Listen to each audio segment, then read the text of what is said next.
comments. Hey, everybody, respond down in chat. The question of the day: what are your top 5 favorite STDs? Chlamydia, Chlamydia is underrated. I'll say that. Yeah. HIV. Oh, fag. I just like it because I saw this whole story about Gavin Newsom purposefully recruiting people from third world countries that have HIV to be immigrants in California. Makes sense. Yeah. So that's got to be a good one, right? There's That's a whole why chapter. That's why they're bringing them. There's like a whole section of the Thomas Sowell's Vision of the Anointed where he talks about mascots. And like one of the mascots is homeless. And he's got a whole section about, and this is, bear in mind, that in the 90s, early to mid 90s, where he talks about how the left, the anointed, made AIDS patients their mascots. And Why? like, just because of the Vision of the Anointed. It's like there's a lot of stuff like didn't even mention, or like I never even really knew that, like, you know, the health authorities came out, like, you know, bear in mind, like, this is like still the 80s, and they said the chances of getting HIV were 1 in a million, and then later on it came out that on average it was like 1 in 600 unless you lived in San Francisco, and it was 1 in 20. Remember when we were worried about monkeypox? Yeah. Yeah. No, my gay coworker said that they canceled the monthly gigantic gay sex orgy because of it. You remember when the Fauci progress, types came out and said it would be discriminatory to tell them to not do that? Yes. No, absolutely. It's so ridiculous, all the stuff that they do. But Well, this is the scoop. Christopher Rufo had it. Gavin Newsom funded a left-wing NGO that specializes in bringing in undocumented migrants living with HIV. It's so weird. I remember, like, I don't know, maybe it was probably like 2017 or 18. These things kept popping up about this restaurant, probably in San Francisco, that was like something about they hired HIV positive people to end the stigma or whatever. And a fucking restaurant. I'm like, okay, look, I'm sure that the chances of me getting an HIV transmission from just a random restaurant worker are pretty low. But it's not exactly appetizing if you're like, we hire only people that do HIV that are positive, you know? And it's weird because I can't remember the name. I'm going to have to look it up because the name had something about HIV positive, like in the name of that fucking restaurant. I'm like, okay, guys, come on. You're not. The other Do you thing remember that he talked about in that book that was just so shocking was that, because he's basically, you know, he talked about how AIDS patients got like just all kinds of privacy protection during that time. And that, like, in the early days of the outbreak, there was one flight attendant, a gay flight attendant, that flew all around the country, even after he knew he had AIDS, and went to bathhouses. And they even said, like, at one point, like, at that point, there were 240 confirmed cases of AIDS in San Francisco, and 40 of them had sex with this guy or had sex with guys that had sex with that guy. And even after the authorities knew it, he was allowed to continue flying all over America and Canada and having sex with unprotected sex with random gay men. You know, like, it's just astounding. And then reportedly, he would go into gay bathhouses and have random gay sex. And then he would turn on the light and show like his lesions, you know, like they get the famous AIDS lesions. And he'd say, I have gay cancer, now you have it too. Wow. Yeah. And like, but like there was no like locking this guy up for the protection of humanity. You remember this gay BYU valedictorian? Yeah. He said that he got the monkeypox. Remember I remember that. Yeah. Why were you asking about our favorite STDs? I don't know. I just wanted to start off with I ask weird ass questions at work, just like questions that are off-putting, you know. Like I told you about the one where I always ask the guys, like, if you were hypothetically, if you were straight, who's the one woman you would sleep with? And then, If you're and straight. then they always try to turn around on me. Go, I am straight. Like, okay, yeah, no, you're doing great. You're getting into the bit here, putting Hey, yourself in the Reese, headspace. Tell me what woman you'd have sex with. They're like, what woman would you have sex with? And I always say Caitlyn Jenner. Reese, Only though, if I was straight. in Minneapolis, is it common knowledge? Like, is it a thing that everybody knows about the legendary Minneapolis airport bathroom? Like, What is this? I don't know about this. remember when what was his name? The Larry senator- Craig. Larry Craig, when he Mhm. got busted soliciting gay sex. It's like, I can't remember. It's like the East Concourse Minneapolis Airport men's room was, maybe still is, like known across the gay world as that's where you could meet for anonymous gay sex. And then, like, I can't remember, this was years ago when I was looking this up. Insert your own jokes here. And like, apparently, like on the web and stuff, you can find, like, there are lists of like, hey, this is a hookup bathroom all over the country. I wonder if I can find it. Oh man, I found the article on the HIV positive pop-up restaurant. It was in Toronto. It's just, it's wanting to like smash stigma, but part of it's kind of gross because it's like you're broadcasting that all of these people that you employ have HIV, but you're also like, with a fairly high degree of certainty, advertising their reckless sexual proclivities. Like, I mean, some of them might have gotten them from a bad needle or something, but every time you get like a burger from a guy there, you're gonna be like, oh man, did you like get plowed by 4 dudes this weekend? Like, I don't want to think about that. Well, nowadays, you're not allowed to be a Karl Malone fan anymore. And one of the things that they bring up, besides the thing of having sexual relations with an underage gal when he was like 20 or something like that, but they bring up that he refused to play with Magic Johnson when Magic Johnson came out to AIDS and was still going to try to play one more game. And they say Karl Malone's a terrible person. He wouldn't play with Magic Johnson when he had AIDS. And that was like 92 when nobody knew. I know, really you don't know anything at all about it. So I found squirt.org is a website I'm not Aw. going to look that up. where all of the cruising spots are. What? Minneapolis St. Paul International Airport, across from food court. Go through security to main mezzanine where main shopping is located. Look for Starbucks stand and men's room is across from there. And there's a whole section of cruising spots all around the country. And like, this is just one site, but I wonder if there's a Utah one. Do you ever think that I like, want to know, 'cause sometimes when I walk places with my dog, I feel like somebody's like giving me an eye. I'm like, is this one of those spots or something like that? You know? do you ever think that like in the, I don't know, mid to late 80s, gay dudes kind of just thought they found like a life cheat code where they're like, I gotta have as much sex as I want because I'm just trying to have sex with dudes and it's real fucking easy to have sex with dudes. I mean, so my old gay boss was he was a Mormon missionary, went to Scotland, and then he was gay, and he left the church, and he told me, because like I made a comment about how it was weird that every conference weekend all of the bars are packed in Salt Lake City, which is like, that's kind of weird. And he says like, oh yeah, back in the 80s, the gay bars were absolutely packed every conference. In fact, we called it Fresh Meat, and we called them the Idaho Boys.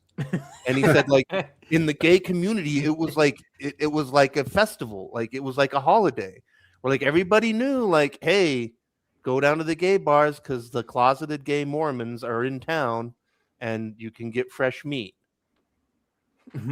Well, there you go. Yeah. All sorts of gay guys. I know even some of them that we've like featured on here before, but I can't remember their names because there's a couple like British guys who run around with like Graham Linehan and those guys who have their own podcasts and do like half an hour. I'm forgetting all their names because they're some of those same turfs that come out of England that are like proud turfs that announce themselves as turfs and have like little 30-minute videos. All of them talk about how they miss the era of the handkerchiefs and the down low underground and all that sorts of stuff, and they don't like the they don't like the modern turn it into ABC Thursday night television stuff. They wanted it underground and seedy, a bunch of them. But Yeah. Like, I mean, I've said a lot of times, like, one of the things that annoys me most about the last 10 years of, like, especially the trans thing, is that, like, it used to be that drag was, like, a subversive counterculture, self-deprecating, performance-oriented thing. And then the fucking queers had to come along and make it all gay. Like, like it was, like it was neat when it was, like, yeah, just that. It was counterculture and it was subversive and it was funny, I mean, like, I still think, like, you've brought it up before. I thought about it a lot where, like, the ultimate answer to that whole homophobia thing was that Simpsons episode when Homer's at the gay steel mill. And he's like, what? You guys are a bunch of freaks. And just one guy just goes, oh, be nice. Oh, be nice. That's the gay that was awesome. Like, that's the gayness of my childhood. I want to go back to when that was gay. Because now, now that it's like mainstream, not only mainstream, but like establishment. Like, God, that's the faggiest thing ever. Like, really?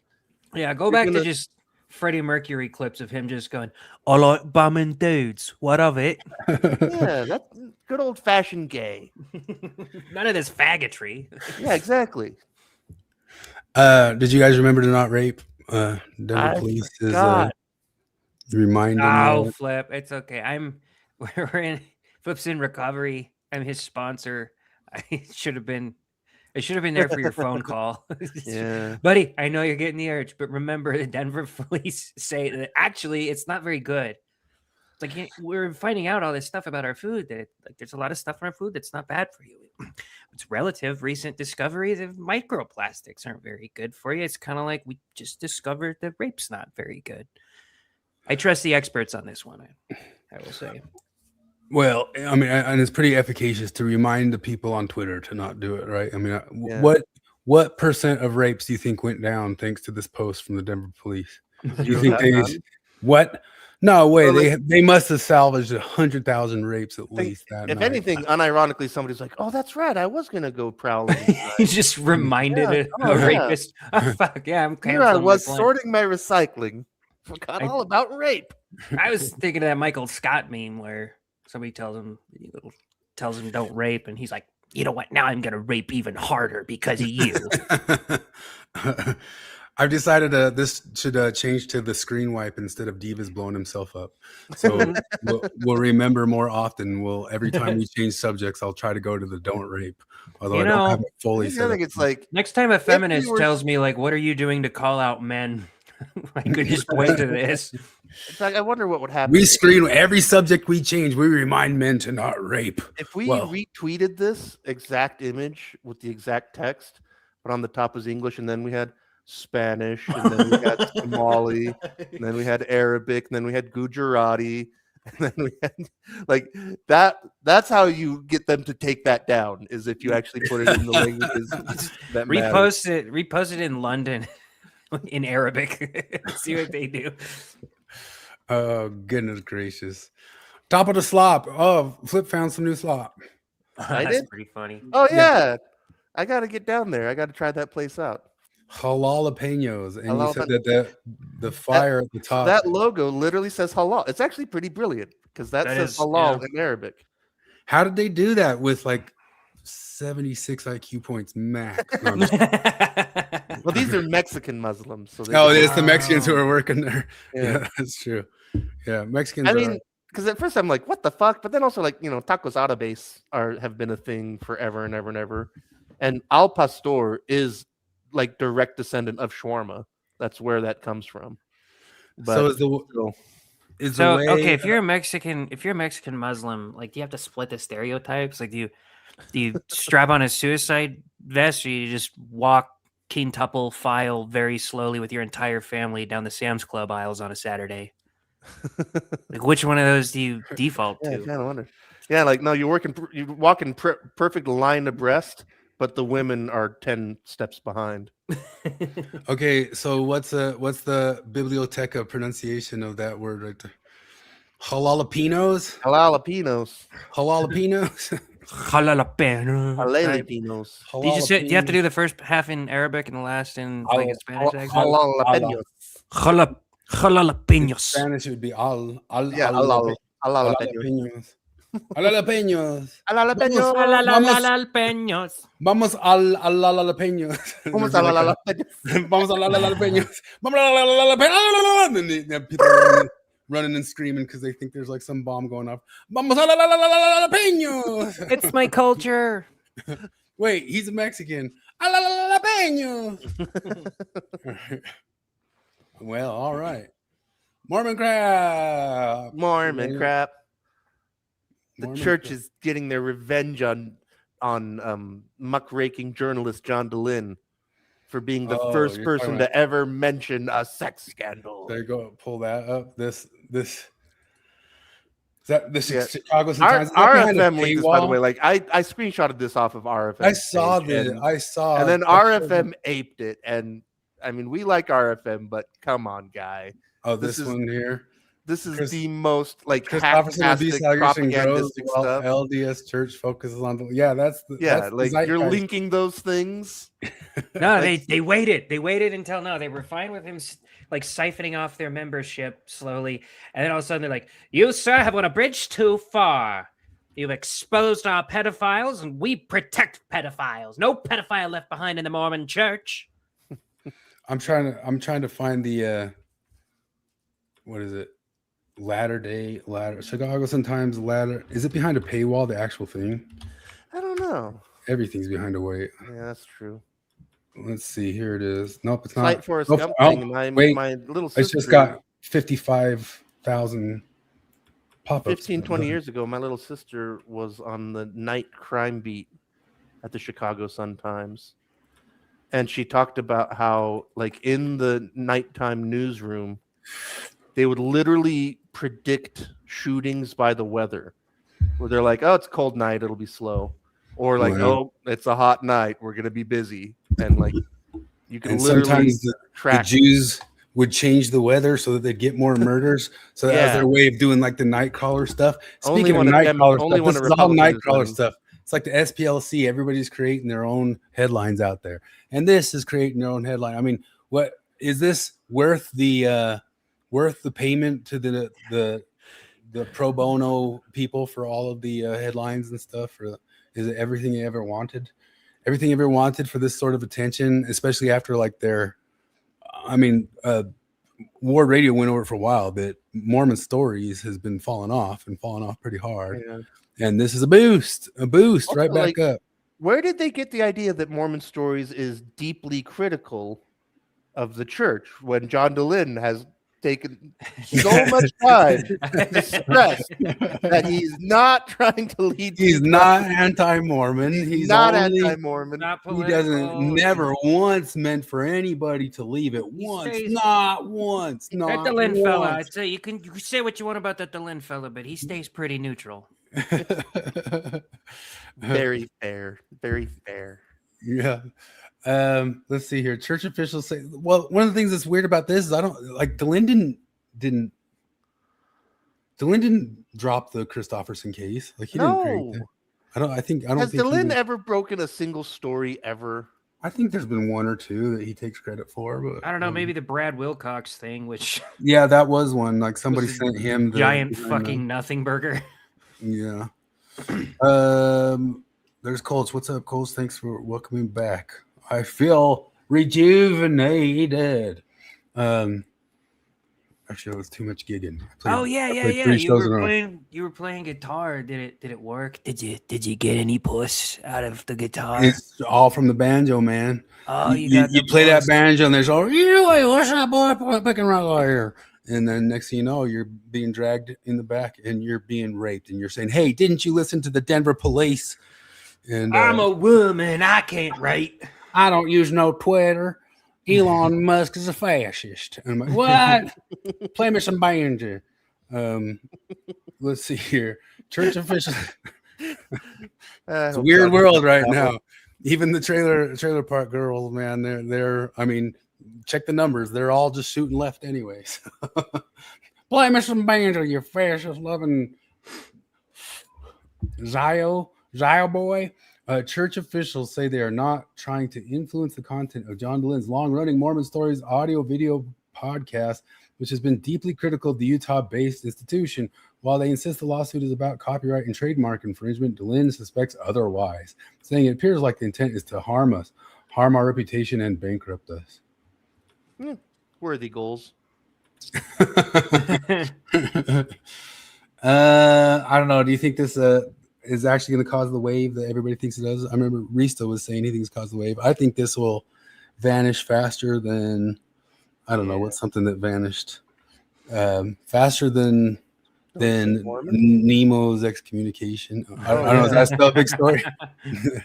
I think that's no. Troy says the church lost control of the story. I just don't think I don't think anybody will register it. So much stuff happens nowadays. There's like, can I even remember all the stories of the past month? No. Well, there's been so many stories the past month. What you got to realize is that as time goes on, we talk about less and less things at a time. And like right now, we're at a critical mass where we talk as a nation and almost a world about pretty much one fucking thing at a time. And that's all we talk about. And so to try to get in, you got to be a pretty big thing, right? You got to be pretty massive. And just that, like the Mormon church, nothing to do with the Mormon church is going to have, you know, sort of the clout to push its way in there.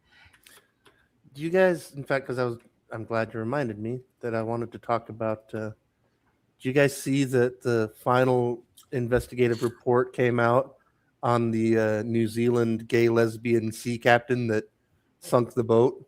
Remember? Do you guys remember that story? I remember the story. Yeah, that sounds familiar. Now, So like it was Saturday, right? No, I'm just kidding. We have stuff come out on Saturday and Sunday that are huge that I forget to talk about by Thursday all the time. 2.5 years ago, New Zealand had a big brag that like, hey, we have our first gay lesbian sea captain. And then 6 months later, she crashed their brand new newest $5 million boat. And the final didn't that happen with a couple airplanes too? It happened to a bridge in New Jersey, like a foot bridge, all female design, and it collapsed in like a month. And I'm like, okay, come on, like this is like the Kentucky Brown Jackson thing. I'll look it up and find it, but this is like the Kentucky Brown Jackson thing I always talk about, where like you really like, I know you wanted a black woman, right? Yeah, and you could have gotten one that wasn't a fucking retard.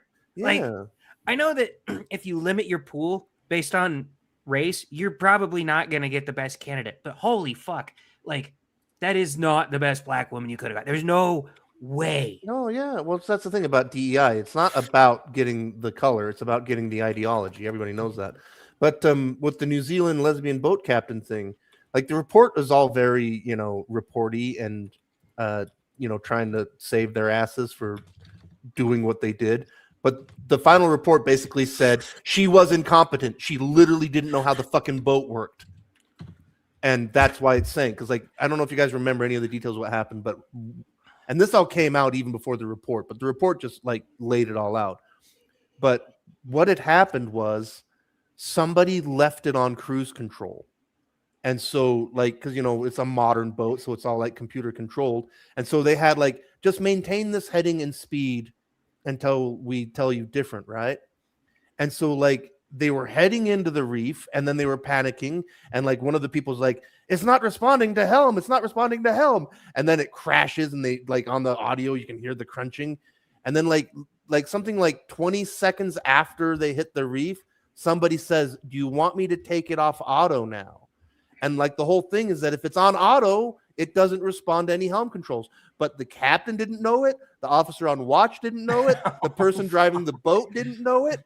And like, so like it literally came down to just sheer incompetence, And like, and if you remember, like going way back when like the lady's boss, also a lady, was like, gender had nothing to do with this. Like, no, gender had nothing to do with it. Feminism had everything to do with it. Right? Like, it's not because she was a woman in itself. It's because you guys went out of your way to hire a woman in place of somebody actually that knew how to work the fucking boat. Look at your screen right there. That's what the view from Rosebud's cubicle looked like for 2 years. The other thing I have to point out, there's one more thing about New Zealand lesbian vote, is because I remember when it happened, like within a few days, random non-seafaring people, men on the internet, just regular autistic dudes on the internet, had read the boat's owner's manual, and they're like, yeah, if it's on cruise control, it won't respond to helm commands. Like, and they literally found it out just like armchair using the internet. They learned more about how the boat works than lesbian sea captain. Starbase Club, he says he's behind, but he found the secret gay house at the BYU students one time. It's a calling, baby. You didn't find it; it found you. Found it. Did he found it or founded it? Founded it. Risto had a point, because like when I said stuff happens on Saturday that I forget about on Thursday, I was sitting there thinking like I probably forgot something. And he says, "Oh yeah, the assassination attempt." I was like, "Oh shit!" Like there really was something that I forgot about. It was staged.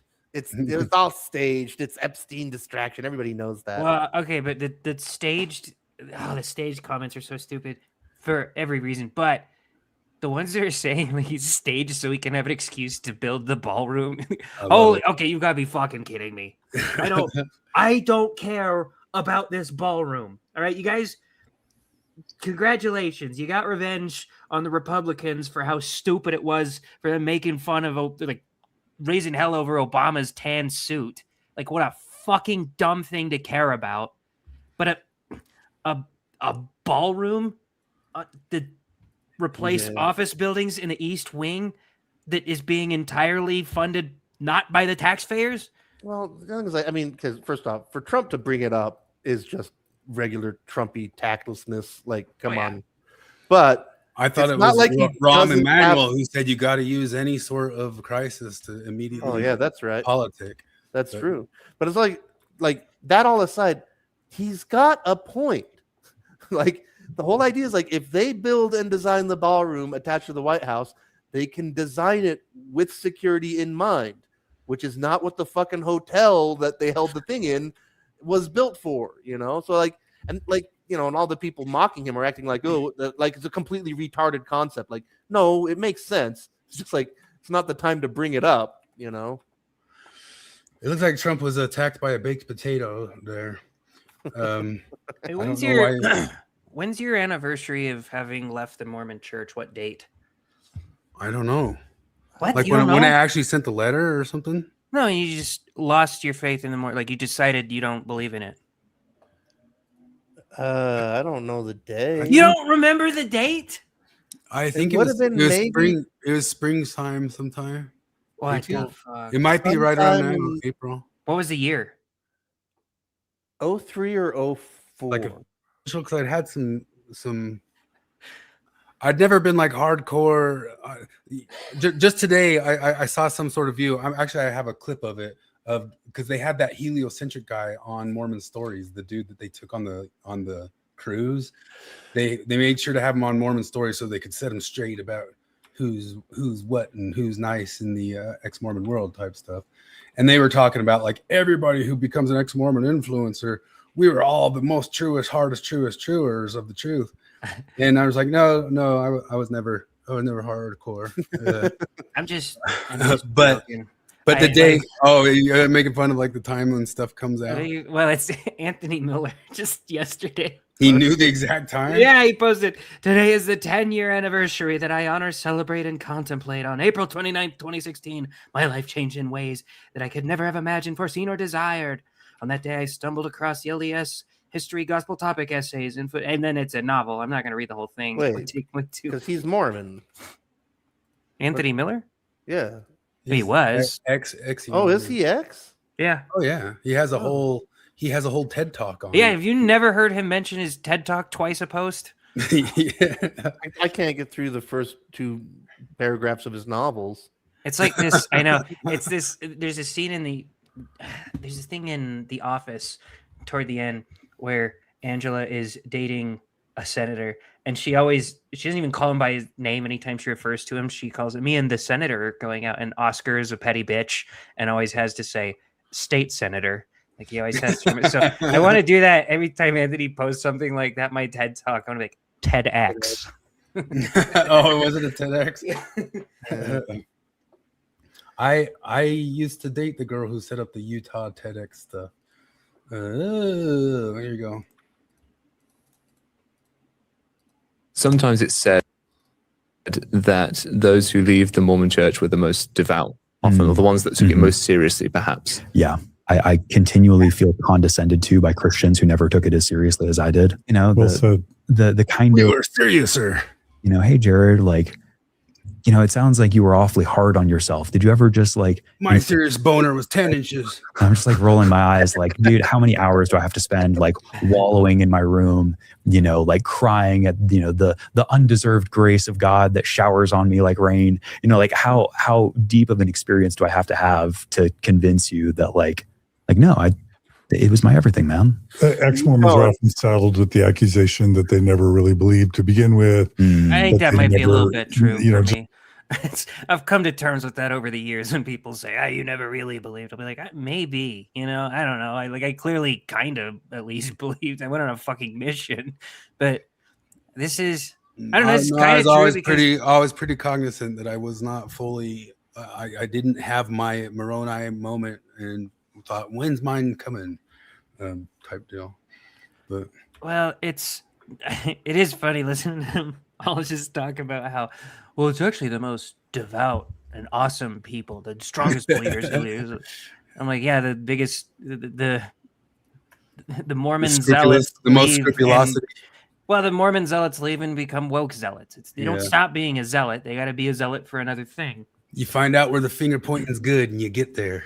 Where's the finger pointing? Where's the good finger pointing? The Mormons aren't clutching enough pearls right now. Where do I go?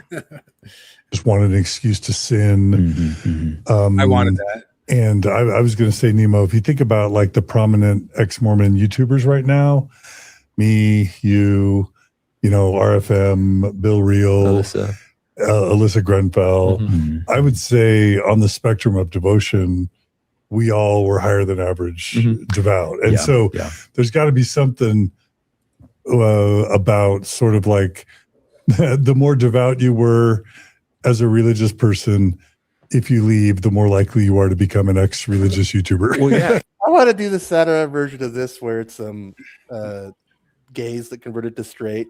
Like, oh, I was the gayest. All you other fags think you were gay. You have no idea. I was the gayest. Did you guys no idea how many miles of cock I took? It's like the converted Christians, but did you ever have guys in your MTC who all kind of like slowly started bragging about how sexually promiscuous they were and how bad they felt about it? But like it would start coming out like, yeah, man, it was like 3 different girls and I feel so bad about it. Yeah, man, I was like 10 different girls. It was like 10 and I felt so bad about it. Dude, I was just every weekend. It was every weekend. I feel so terrible about it. And like after a minute, you just realize they're just dick measuring, just like this, you know, like, just bragging about. I feel so terrible about it. I mean, a ton of like those like Christian pastors, it almost sounds like the same thing. Like, I had this life. I had a car, a fast car, and all the women in the world, and all the drugs in the world, and I had a mansion, man. And I realized it wasn't enough. This is what I said goodbye to: supermodels, 18 women a night blowing me at the same time while one of them hand fed me caviar. There was a guy in my mission. Like, I like Jesus more. It was like apropos of nothing, but he's like, Elder, I need to show you something. And he pulled out a picture, and it was him before his mission, and he had a beard, and he had a Harley Davidson motorcycle, and a leather coat. I'm like, oh, is that your bike? That was me, Elder. Like, yeah, is that a Harley? that was me. And I'm like, and yeah, I'm just like, what flips like flips like the reporter on the Onion, the autistic reporter. Yeah. The train's like, is that a train? Is that a train? Did that train go fast? How fast did that train go? Like, I mean, I understood that he thought that he was being really impressive, but I'm like, you know, like, what? Like, I get it. Like, yeah. Okay. I had that autistic moment in high school, and there was this girl that was like a year older than me. She was in my ward, but she was like emo and stuff, and she was into me. And I'm not saying that because I'm bragging. Like, one of her friends told her, she's into you, you should go after her. And And so we kind of flirted for a little while, and she'd pass notes during seminary. And one day she's trying to talk up how emo she is. And she's like, my wrists hurt, if you know what I mean. And I was like, oh, you jerk should out probably that hard? try. I was like, you should probably try stretching them a little bit or something. Like, are they sore? I don't. We were skateboarding the other day. Did you fall on them or something? She's like, no, they hurt. They're sore. I was like, yeah, maybe. I don't know. I've got like some gauze at home I can bring you if you don't have any. And finally, like this took all seminary class. Finally, I was cutting. Okay, I was cutting. Oh, why didn't you say that? Have you had one of those wrist strengtheners? You know, the guitarist use? Those are great. Cutting. That reminds me of a nerdy thing forgot to mention last week. I accomplished a lifelong nerd mission, and I did a kitchen nerd thing, and I paid a lot of money for a German chef knife. Ooh. A Vistoff. I'm that kind of fag. Euro trash. Does it need a flip smooth corner for knives? I could go get it, but no, it's just a knife. It's just an expensive knife, and I've always wanted one. And the other day I was like, you know what? My knife's getting shitty. I've got money. I'm gonna go finally buy one of those $200 German knives, and it was $180. Whoa! And it's slicier than anything I've ever sliced with before. Do you have to sharpen it often? I haven't sharpened it yet. No, like that's part of the whole deal with them. You know, I mean, all knives need to be honed and then occasionally sharpened. Like that's the law of knives. But like that's part of what makes these, like part of the reason you buy one is that they're made with some like proprietary blend of steel and molybdenum and I don't know what. And yeah, I've got a drawer full of dull knives that are probably dangerous. So Dude, if all the money you spent on shitty knives, you just bought one good knife, you'd be set for life. I kept getting these reels for a long time on Facebook from this Japanese dude that was big into knives, and he would show the knife prior to him sharpening it, and he'd try to cut something, and then he'd show himself like measuring its sharpness on whatever that thing is, and where they cut the string and how much pressure it needs to break the string, and then he'd sharpen it, and it feels like this weird, like satisfying thing. I kind of want a knife like that you just like put on a block of cheese and put just the slightest amount of pressure on, and it just. Well, let's hope he doesn't bring a much of shame on his family anytime soon. I must seppuku. Dude, if I believed in seppuku, I would have a really, really fucking sharp knife. Okay, like I would not have a dull knife. I'm gonna try to go out as quick as possible. I would do it with a spoon. Let's see. Show my devotion. I just put the Civil War Timcast thing on the bottom. I think I might start using that as much as I'm going to use the rape wipe, because I mean, I think if you just put that at the bottom of every single, I'm going to try to just like for a year, put that at the bottom of every single thumbnail as well. Cause I mean, I guess that makes stuff work. I just clicked over. We need to get numbers. We need to get numbers like those true believing ex-Mormons. Those, I mean, that's why we don't have the numbers, because we weren't as hardcore believers during the time. It's kind of like the same thing they say to the missionaries, that if you're like a hardcore missionary, you get a hot wife. Well, if you're a hardcore believer and you leave, you get a hot rising YouTube channel. But if you weren't a true believer, your YouTube channel just wallows in. But you also kind of, it's really hard to sell the idea. Like, I feel like the main idea of almost everything we talk about is, dude, it's not that big of a deal. Like, just everything. You said it once. You were like, I'm not a Trumpist. I'm a Trump calm the fuck downist. You know? Yeah. Like that. Because I feel like with this Jimmy Kimmel joke that he said, everyone's calling for him to be fired for it or whatever. And I, dude, just chill his the wife fuck out. Melania has the glow of a future widow or something like that. Yeah, he said it before. You know, he like before the assassination attempt even happened. And by the way, even if he said it after, I wouldn't fucking care. I don't care. It was the closest thing to a funny joke Jimmy Kimmel has told in like a decade. So at least give him that. Catholicism is cool. Says, I'm going to start a Mormon outreach channel and interview Mormon to Catholic converts. Nice. Yeah. What about grifters? Because I can grift myself. I thought that was maybe a There's sock lot of account those. from Reese, though, but nope. Then you he wanna popped up hear- right after that. Although that's what he I'll would tell do. Catholicism, my story of I've told it on here before, but when my missionary, that lady that we had, the investigator we had that was Catholic and loved Mary, but she loved the church, but the church wanted her to give up Mary. And so she just did both. Like she would go to mass, put money on the collection plate, then come to the LDS ward, go to sacrament meeting, put money in the mission fund. And she just did both because she was into both and like refused to let either one go. You can't let Mary go, man. You can't let Mary go. That sounds like a country song. Yeah. That's another thing of the not that big of a deal. I feel like if I had that woman on my mission, she confided in me that she was doing that, I'd be like, it's not a big deal, you know. Because I did have a guy when I was waiting on my visa.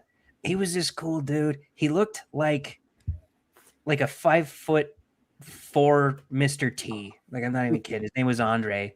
He was a cool guy. He was a recent convert. He'd go on splits with us all the time. And I'm on a split with him one time. And he's talking to me and another member. He's like, yeah, I used to, the only hard part about joining the church was giving up my coffee. And so, but I found out something that'll suffice. And I'll get a milkshake and I'll just sprinkle a little bit of coffee in the milkshake. And so I could still have my coffee. And I just thought it was funny. And I told my companion, who was, hardcore, I don't remember what they called him in Portuguese. It was hechidão, but he was like a hardcore designer. Did you tell him he can't do that? And I was like, no, why not? And I was like, I don't know. I didn't tell him. Why bother? Why? Yeah. Like, I don't care, man. I didn't say that, but. Oh man, it's tough. It's tough all around. It's hard out here for a coffee lover. I saw somebody post something this week that there's some sort of new study that just hot drinks alone might be a type 2 carcinogenic, and so Joseph Smith was right. Oh Christ! So I think everything causes cancer, though, if you study it enough.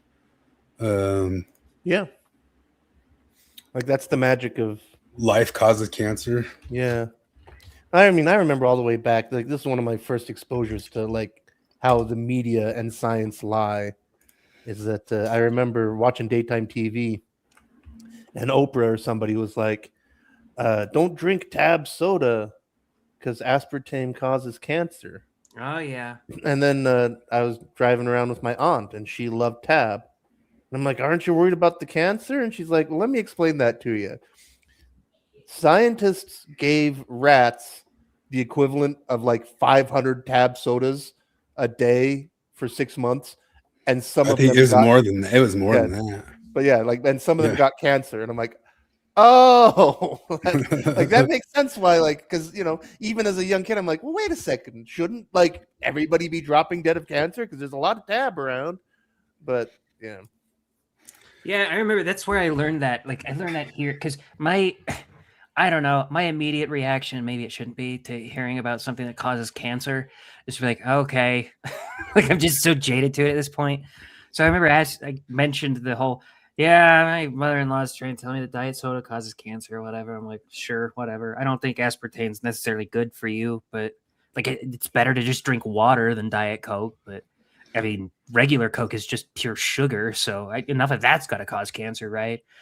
And then you both just like lit up and like went off telling me about you'd have to drink 8,000 gallons of Diet Coke a day. But yeah, also yes, sugar has all the carcinogens that people claim that aspartame doesn't have. Like just having excess calories is carcinogenic, like that hard. So what you do? Dragon of Desert says wait at least 6+ minutes to drink your coffee or tea. It's not about the drink, it's about the temperature and the tissue damage. Wish they put that in a word of wisdom. Thou shalt wait 6 minutes precise. Just so then the modern church has fucked that up by including hot chocolate. You can drink hot chocolate. Well, when you talk about coffee, you make me think of this. I like this, that like they're having a debate and then it goes to baptized, but I know that's not enough for the gospel that the Mormon church puts forth. 7 Weeks Coffee is America's pro-life all the stuff is like, 7 weeks because at 7 weeks gestation, Was that that a little baby jab? is the size of a coffee bean. Yep. all of them were coffee. This is coffee all the way through. So I guess she won the debate because she just got to get pump coffee in between. You catty arguments. bitch, you. You don't believe in that? I've actually already been baptized, but I know that's not enough for the gospel that the Mormon Church puts forth. Just right in the coffee. Boom, coffee. I mean, that's just that's mogging. That's mogging. I didn't want to agree with Cardin, but her dress does look a little cheesy. Oh, the great big poofy shoulders. Yeah, he said something about it looking like his sister's prom It dress looks, from the 80s. looks pretty Mormon, man. 80s Mormon. Kind of, I guess. I don't know. You didn't see girls running like that in the 80s? I didn't see anything in the 80s. Oh, that's right. You should go back to the 80s as soon as you get one of those time travel kits. Yeah, yeah. like actually, I don't know. In Idaho, it might have happened later, but like for me, so one of my earliest memories that was another time was people smoking in the Kmart. Oh, Like, Catholic- wow, like people used to just smoke. Like that doesn't even happen anymore. Catholicism is cool. Says, does anyone have any advice on how to convert Mormons to my church? I don't know what to tell you, man. It seems like most Mormons who stop being Mormon become atheist. You can, Well, at least the loud one. And most Mormons, they won't say it anymore, but for a long time they were taught that was the great and abominable church. Now they deny that, but that's totally what they thought. The single most enticing thing about Catholicism, I only learned about long after I became an atheist, which is when my ex-girlfriend was raised Catholic, and I asked her, like, did you like church? She's like, well, I liked afterward when we had coffee and pastries. And I'm like, oh, you guys would get together after church and have snacks? And she was Polish, so it wasn't just crappy American shit. It was like fancy Polish, like really nice European desserts and good coffee. And I'm like, wait, so you only had to go to church for an hour and then you got snacks? Like, well, that would have sold me as a kid. I will say this isn't necessarily going to convert them, but if you want a Mormon to attend your Catholic church, it's actually really easy to do it. You just have to agree to go to their Mormon church 1 week, and they'll go to your Catholic church. I would say 90+% of Mormons would agree with that. When I was a kid, I think Catholics will pick off some Mormons here and there these days. It's starting because I don't know. There's a lot of people are grifters. And I actually wanted to ask Reese about this, like how they're dealing with the issue of like Christianity as a whole sort of almost becoming a trend at this point, which if I were a Christian, I'd be like, yeah, that's really good. That's really good. But I'd also be worried about the grifter, like the quartering clearly isn't really a Christian. Yeah. And it would be kind of annoying. Elijah really converted. Elijah Schaefer really did. I grew up. He banged his employee. I had an extremely rare situation in Salt Lake City, in that my house growing up was only 200 yards away from a Catholic church, and was the Mormon church was actually further. I'm one of the few people that Catholic church was closer than Mormon church, and I went a couple times to mass just to see what it was when I was a kid. And I couldn't stand all the standing and sitting and standing and sitting and standing and sitting. It's just an hour compared to Mormonism, but it does feel long when you do that. And then, so I went about 20 times with my ex-girlfriend, Venezuelan girlfriend that I had, who was Catholic. And here's something you can notice. I appreciated it about them, but I went multiple times, like over a year, maybe at least every other week. And 3 hours church is bad in Mormonism. It's just 2 now. But I mean, at least they changed subjects. It just seemed to kind of be the same thing over and over again. And that started getting real slow. But nobody ever once talked to me. Like Mormons would have been up my butt. You know what I mean? Nobody ever noticed or talked to me or tried to get me going into anything. I didn't think I was like, are Catholics like Jews or something? Like they don't really want you in or some sort of deal like that. Yeah, I don't know. Also, part of the thing is like, with Mormons, we have the whole thing where you go to your geographical church. Whereas like Catholics, it's like picking which McDonald's you want to go to. Yeah, we just went to the Madeline downtown, the big one, and there's a ton of people there, and nobody bothered talking to us. It was cool to look at and see and stuff, but nobody was talking to anybody. There weren't missionaries in the foyer ready to shake your hand and welcome you inside. It didn't seem like even like how Mormon churches, like everybody afterward just like chit chats and talks and starts doing the, what do we call it, the fellowship and all that sorts of stuff. It was just go in, go out, which is kind of cool about Catholicism, but it's also like, well, I don't know how they'll nab anybody up to. I don't even know. I wouldn't even know how to start going about making myself a Catholic after almost a year of going. He's saying Catholic Mass is 2 hours. Oh, good God. I don't remember. It I've was only one, been man. I swear it was one. I, mean, I remember feeling like an hour 15 here and there. Yeah. Yeah, I mean, that's the Cathedral of the Madeleine in Salt Lake City, but and I was going to Spanish Catholic Mass. Maybe it's different. Yeah, I was gonna say like because like Spanish, there's more words for everything. Yeah. Well, I mean, there's be like a couple minutes of the homily, and then the homily they'd talk about climate change. Like, okay.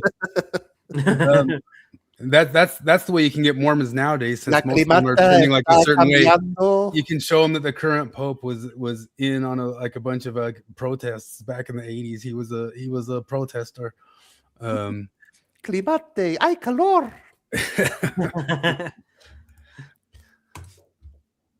Let's see what.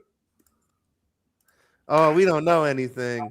I know you're supposed to go to your church, but it's not like Mormons where there's rules and you can technically get in trouble if you don't go to your own church. I mean, we aren't asked to talk. We are there to worship. Yeah, I'm just saying afterwards. Like nobody ever came up to me or anything. I mean, yeah, no, like I was fine with it. I wasn't trying to do anything. I'm just saying. You're saying like, how did I convert people? Like I went 20 times and I never once. I just went. And left. Like if you show up at a Mormon ward house and you're a stranger, people will talk to you. Like it won't be, not quite up your butt. Maybe. Well, I guess it kind of depends. But like, I mean, I went to church in Liverpool just for fun to see what it was like. And I walked in and people were immediately like, "You're new. Hi, what's up?" And, and I was slightly coy. I was like, "Oh, I'm just visiting from Salt Lake." And so they just assumed I was a member. And also because like I knew where stuff was, like, I know how to pass. I can pass as Mormon. Am I passing as a Mormon guy? I don't know. Everything I'm looking at says Catholic Mass lasts usually about 60 to 75 minutes. Weekday masses are shorter, generally lasting 20 to 35 minutes. Special occasions such as Easter or Holy Week services can last 1.5 to over 2 hours. I don't know. Maybe it's different in different places. I don't know shit about Catholicism. So. Well, there's a whole that's not quite Catholicism, it's Anglicanism, but there's a whole Jeeves and Wooster story that the whole plot is about them placing bets on which of the local vicars gives the longest sermon. Which is like, yeah, but it's like, it's like horse racing where they're trying to hobble, they're trying to get inside information, and like they're trying to rig the game, but it's actually pretty hilarious. This is where I went to the Cathedral of the Madeleine in Salt Lake City, the Spanish Mass at 3 p.m. on Sundays, and I'm telling you, it wouldn't go over hour 15. But agency, I have to go to an agency, like a travel agency. I have to go to a Catholic agency. Yeah, I mean, I was just accompanying my girlfriend there and all that sort of stuff, and I appreciate that about you guys, that you have to kind of be gung ho about it to do it or something like that. But I mean, I wasn't part of any other church. I mean, maybe if something was. When I was a Mormon missionary, I got more than one Catholic sales pitch. I've got the Catholic sales pitch. You did? Yes. Like Catholics, they don't have young men wearing tags on their shirt, dressed like idiots. But I definitely got Catholic sales pitch. No.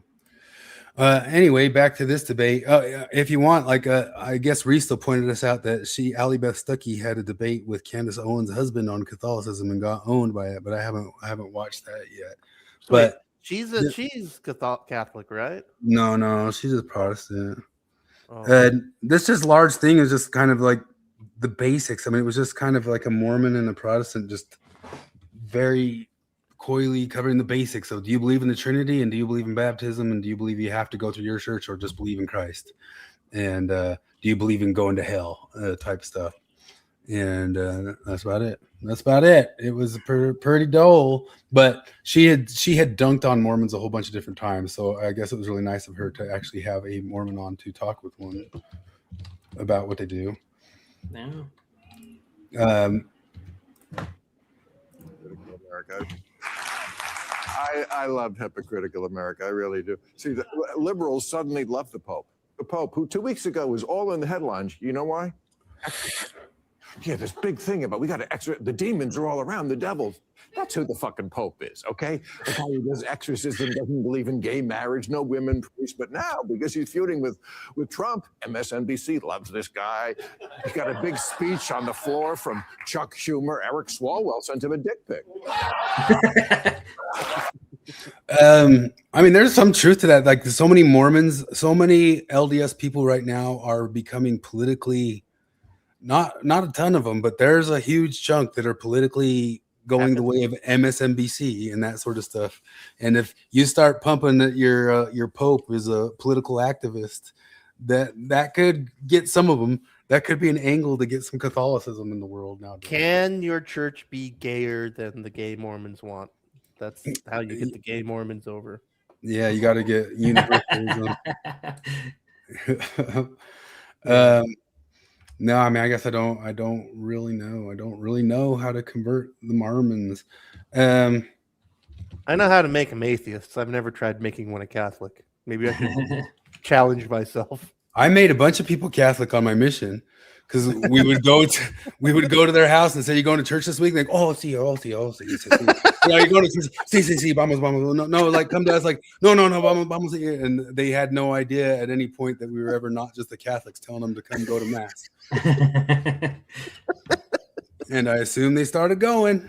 So that happened more than like they showed up for church more like, than 100 times. The people came and told us to come, and they're like, "We have no idea who they are." And they go, oh, "Milagro." Angels. This right here is what you're dealing with when you're dealing with ex-Mormons. Wake me up inside. Wake me up inside. My name and save me from the dark. Yeah, it's pretty much that. So if you want that in your Catholic church, that's probably what you'll be getting. That's one of the first things that clued me in on the ex-Mormon subreddit.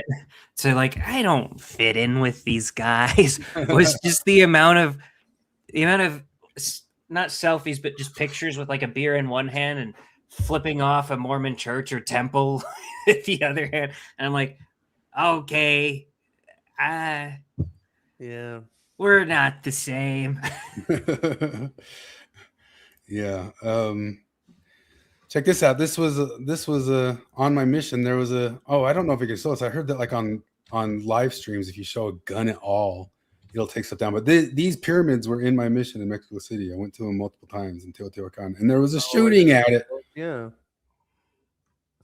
Damn. Where shoot aside. But, yeah. But that was where I was at, Mexico City. Yay. They're getting shooty too. Not just us, guys. It's not just us. All right. One of the things you could do to get somebody to start going to church and stuff like that is you could start getting them show them verses from the Bible like this. If you just like look something up. Like, was he doing a bit?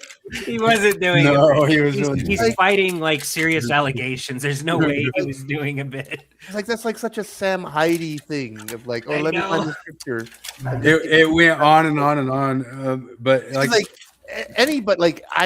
we've all had that experience of like, okay, I know somewhere in here. Like I did that on my mission a few times, where like in my memory, I'm like, okay, I know there's a verse somewhere that I, in 3rd Nephi or whatever. That's me every week looking for clips. Pierce just asked him like, what verse really held you down when you went into court? You said you had a verse, and he's like, oh yes, let me look for it. And he just said, I think it's Mosiah, no Isaiah, no Mosiah. And it was like 5 minutes. He was just looking through it. So a bunch of people started making pretending to know about wine to impress the hot Somali, or something like this. I could like I haven't opened scriptures in like a decade probably, and I could probably do this. I would pull something out of my ass. Like, Just some random scripture that in would work. Doctrine and Covenants, it says, "Look unto me in every thought, doubt not, fear not," and that's See, you that's did it. really I what couldn't got have me done that. through the title. I think you're getting game sounds through. I think it's just the sound of him turning the pages there, You getting game sounds? or somebody back there.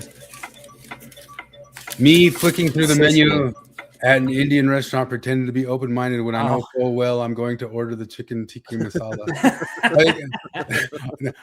the Pierce's face, like looking at him, was actually pretty classic by Pierce. I know. Pierce is just sitting there watching him, and he gets to. I mean, that's golden television. I- You can't script that stuff. And the thing is, too, is like it was left in there because there was a portion earlier. I listened to the whole interview, and there was a portion earlier where Russell Brand said, "I know that you're just going to clip this out and cut things out and cut this up so it makes me look bad." And he says, "No, I'll leave it exactly as it is." So if he hadn't had that moment, he probably could have had that part edited out. You know? Oh Christ! Yeah. Good stuff. Oh, come on, think a couple more. Here's one saying, trying to figure out where you went wrong building the IKEA cupboard.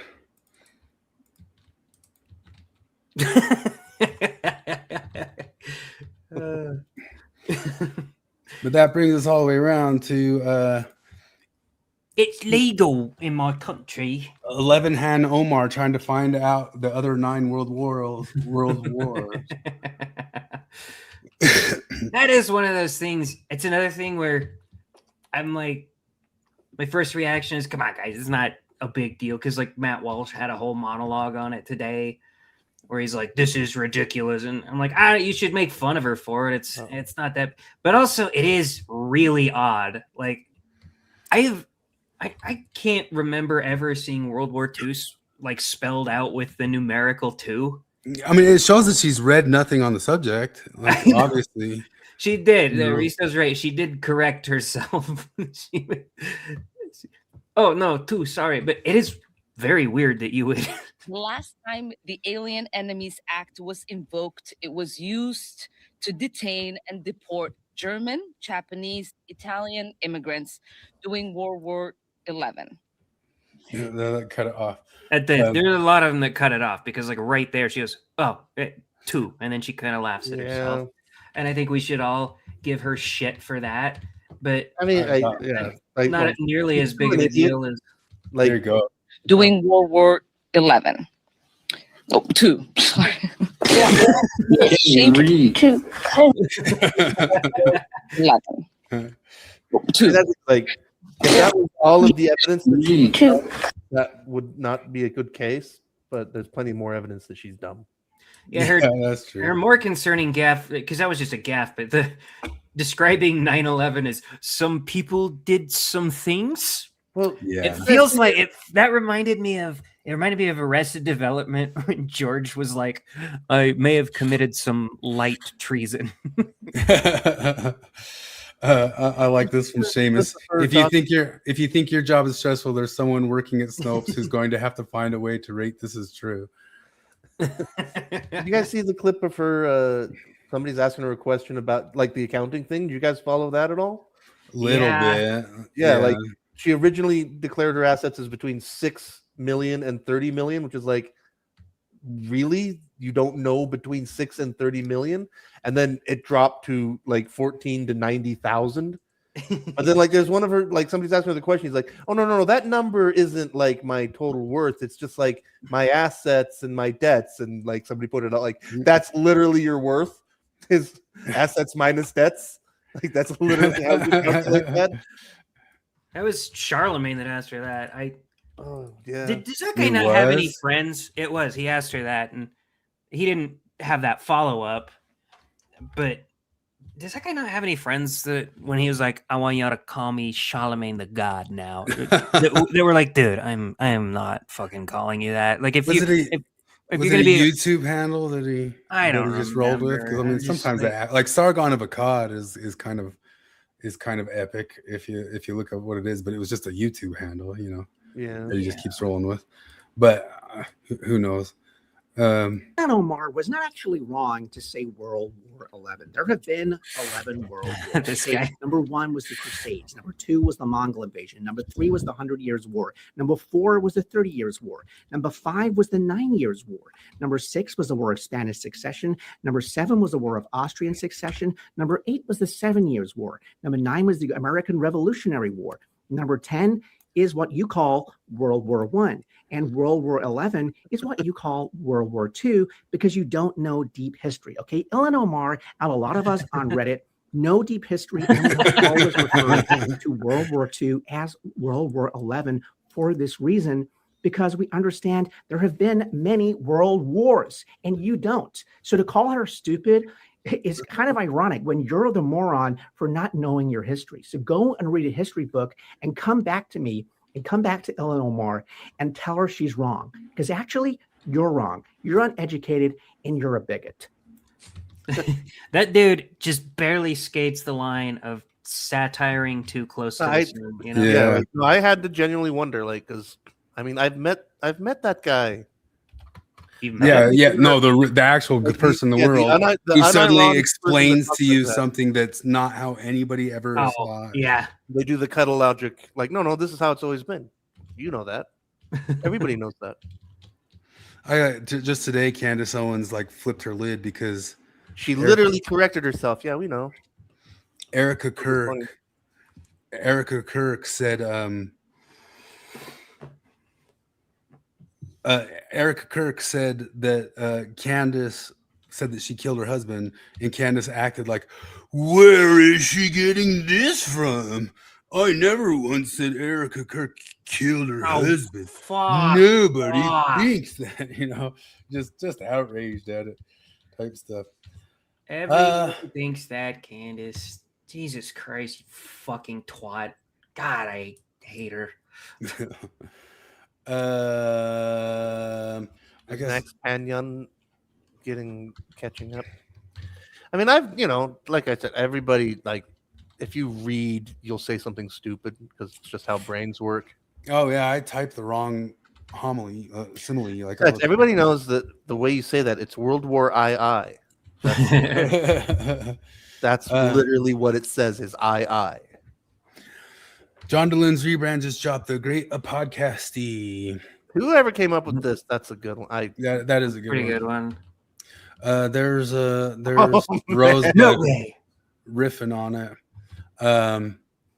If DeLune wanted to have enough money to keep the church at bay, he shouldn't have spent $1.2 million of Mormon Stories donor money to sue Jen Camp to bankruptcy after he outed her live on the air as a victim of child sexual abuse without her consent. What a perfect reversal of reality that is. I know. I'm not like big into lawsuits and shit like that. I think it would take a lot for me to sue somebody. But if I were DeLune, I would have sued the fuck out of Jen. Yeah. Absolutely. Yeah. You want to talk Hassan Piker and Pragmata, or look at this? I think this is just a joke. Didn't get my nap today, so I got to bail sooner than later. But if you got a quickie, I'll stick around. Do you want to talk more SPLC? You guys talked it last week. You guys talked about Alyssa Grenfell and all the that stuff. But there's wipe. Did you talk about the music? Yeah, you did. The Alyssa Grenfell saying Mormons do music. That's where we told everyone you was trying to get pussy. Oh yeah, yeah. I listened to the whole thing. I just remember you talked a lot about Alyssa Grenfell, and a bunch of it was some of her other stuff. Some of the. Yeah, I was trying to look up I just wanted to see all of the normal people attributes that she attributes as uniquely Mormon. Oh yeah, and there's I didn't even get all of them. There's just a doing lot a flip, doing a. Well, did you see the part where Andy Kulch accidentally got one right? Really guessed one? Yeah, he was in the chat and. He said something about, Mormons have hair. And that was going to be my next video. So I thought that's where he was going with it. But that was my next video. And then he was like, holy shit, I pulled that out of my ass. I had no idea she actually said that. I guess to go with the assassination, leftist every couple months. Here I go, killing again. They put out the Cato Institute put out the stuff that all violence is right wing, like way more of it or something like that. So, like, And- what happened at Cato? Like, did they get infiltrated? I mean, it's some absolute bullcrap. Batya Unger Singh has gone over the details of it. They say any sort of anti-Semitism is ethno-nationalism, so it's right wing. yeah. So any leftist or Islamic anti-Semitism is right wing. And they don't include Charlie Kirk. They don't include 9/11. They don't include anything around George Floyd. None of that was political violence. But any white supremacist that got in a fender bender and hit or road rage incident, that's political violence. I mean, it's unreal the amount of lying that they do for Risto, is Ilhan your senator, or are you in the other half?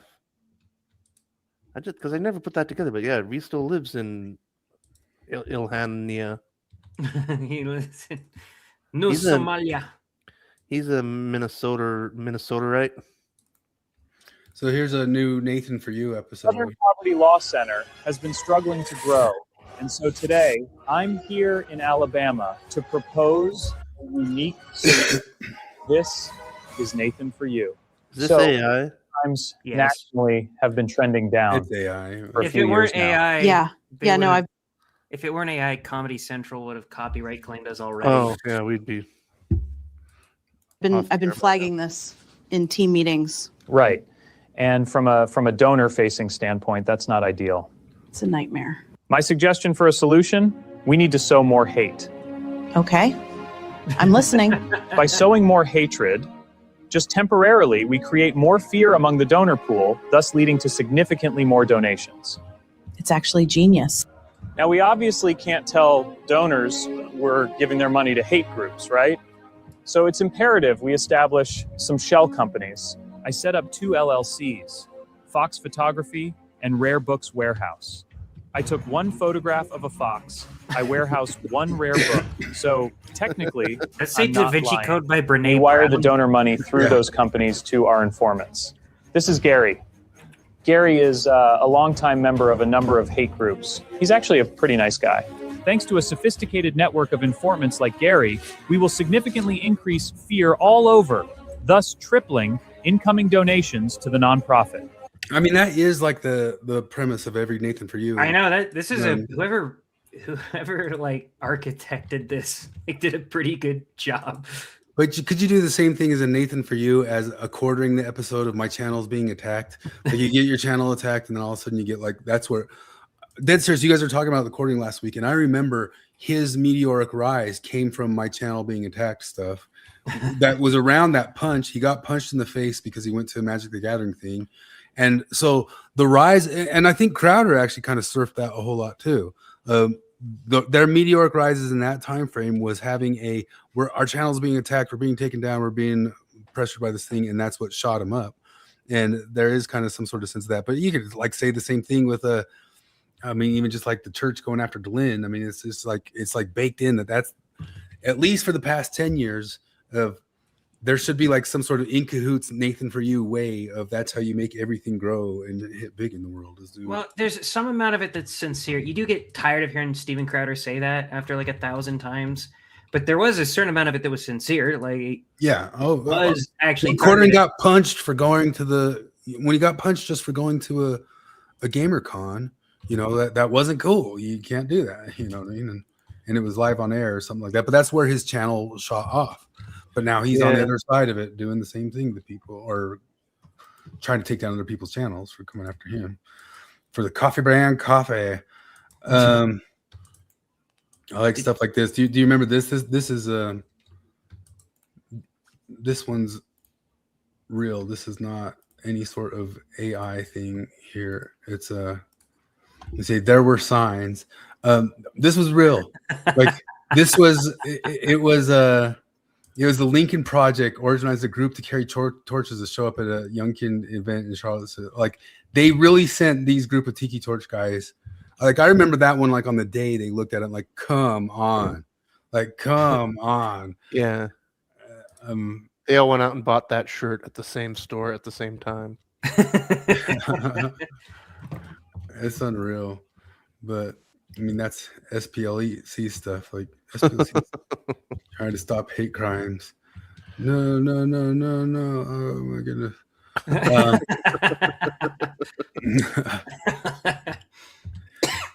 And of course, Scott Adams called it out since forever before. Meanwhile, the SPLC has labeled the Turning Point USA organization a hate group. And they've added them to their hate map. Now, remember how I always tell you that if you know what happened, you might not know anything. But if you know who was involved, well, now you might know something. And Turning Point USA has been doing a tremendous job of public events, and Charlie Kirk in particular has been just killing it on these public events where he's sort of debating people in public. If your job is to identify ghosts, are you going to find any ghosts? Of course you will, because you get paid for it. If your job is to identify hate groups, are you going to find some new hate groups every year? Or are you going to find all the ones that exist, and then you say, you know, we don't even need any funding for the next year. I don't even know why we have a staff. We found all the hate, and we did our map. So maybe we'll check back in a year to update it. No, they're going to find some extra hate. So you can't trust anybody who gets paid by the amount of hate that they identify. They're going to find some hate. But speaking of ways to grift and to get big, do you see this girl at the assassination thing? At the assassination thing, she takes a picture. Patriarchy made her do that. Imagine like being a reasonable woman and like just looking at shit like this on the internet and just be like, come on, you guys are doing the fucking meme. Yeah. Troy says Stossel called 8 years ago. Yeah, I've got a clip of Stossel if you want to see the stuff. And Stossel's ahead of so many things. Oh yeah. But also, like, I feel like Stossel has it's similar to the Thomas Sowell effect, where like you just go back in time and he's saying all the same stuff. He's already said it in the 70s. Yeah, he addressed the wage gap in 1982 on television. Yeah, no, and I remember like seeing Stossel in the early 90s where he's like, recycling is bullshit, guys. And I was like, oh, it's bullshit. And then I spent, the last 30 years going like, guys, recycling is bullshit. Like, except for metal. Like, that metal recycling isn't bullshit because they'll pay you for the metal. Like, that's the secret that lets you know that that's worth it. But like my mom would always be like, yeah, we have to recycle the newspapers. Like, no, we really don't. Did you see this clip from a thing a few years ago? The SPLC actually tracking and celebrating on the wall the declining population of whites. Is that George Lucas? No, that's the guy who ran it. A lot of people always joke that he. Oh, that's Soy Lucas. That's George Lucas Steinmanberg. Soy Lucas. Yeah, but I mean, it's so funny because one of the other things that I saw happening throughout the whole week is all the people who kind of want to brand themselves as actually kind of like, we are the Patriot Front, and like we didn't get paid. We didn't get no paid. They're trying to smear us as getting paid. We're the real deal, man. We're the real deal. Look, this is the whole maneuver to make us look fake, and they're pretty upset about that. But I know that boxes and newspapers get recycled. The point is that there's no real value in doing it. You're not achieving any environmental goals by recycling paper. I remember that Penn and Teller bullshit episode. I mean, that was one of the first times I saw somebody like hardcore come out against recycling. No, because I remember the same elementary school teacher that told me that the rainforest would be gone by the year 2000 was always like, oh, paper kills trees. If we keep using paper, we're going to kill all the trees. And I was like, oh my God, paper comes from trees. If we use all the paper, then we'll use up all the trees. And then I think it was John Stoss was like, The companies that make paper know where paper comes from, and they plant trees. And like just the land owned by paper companies and the trees they plant is more than enough trees for paper. Like in fact, if you want to plant trees, buy paper. Because when you buy paper, paper companies go, "Oh, we're going to need more of this. We'll plant trees." You just don't think for the economic consequences, like even half a sec. You're not like, yeah, they're like Captain Planet villains. Like they seriously view them. We're gonna pour sludge into the water. Like, why are you doing that? Because we love pollution. Yeah, they just want to do it. Well, that's another thing that's in Thomas Sowell's vision of the anointed thing, where he talks about how, like, like everything, like with all of the vision of the anointed crises, the crisis was always something that was getting better without government intervention on its own for decades.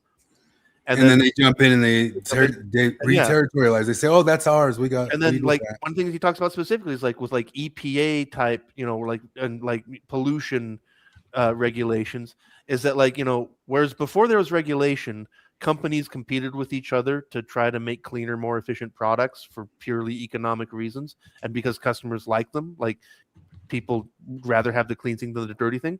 But then once there's an arbitrary standard set by regulators, then you just do that and you're fine. Like there's no more incentive to try to make it better because you've met the arbitrary regulator's standard. Risto says he remembers when they promoted plastic bag use as good for the environment. Man, that had to be a long time ago. I like this. Everybody remember Betteridge's Law, because here's NPR saying, "Could this conference be a turning point for the world's use of fossil fuels?" And I commented, just remember it, Betteridge's Law of Headlines is an adage that states any headline that ends in a question mark can be answered by the word no. Yeah. Could the light bulbs in your house kill you? No. No. Oh, they got rid of the racist gerrymandering.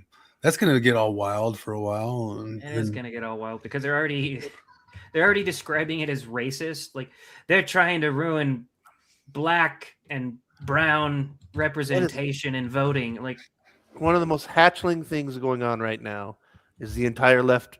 Like they think that gerrymandering was invented in Texas this year.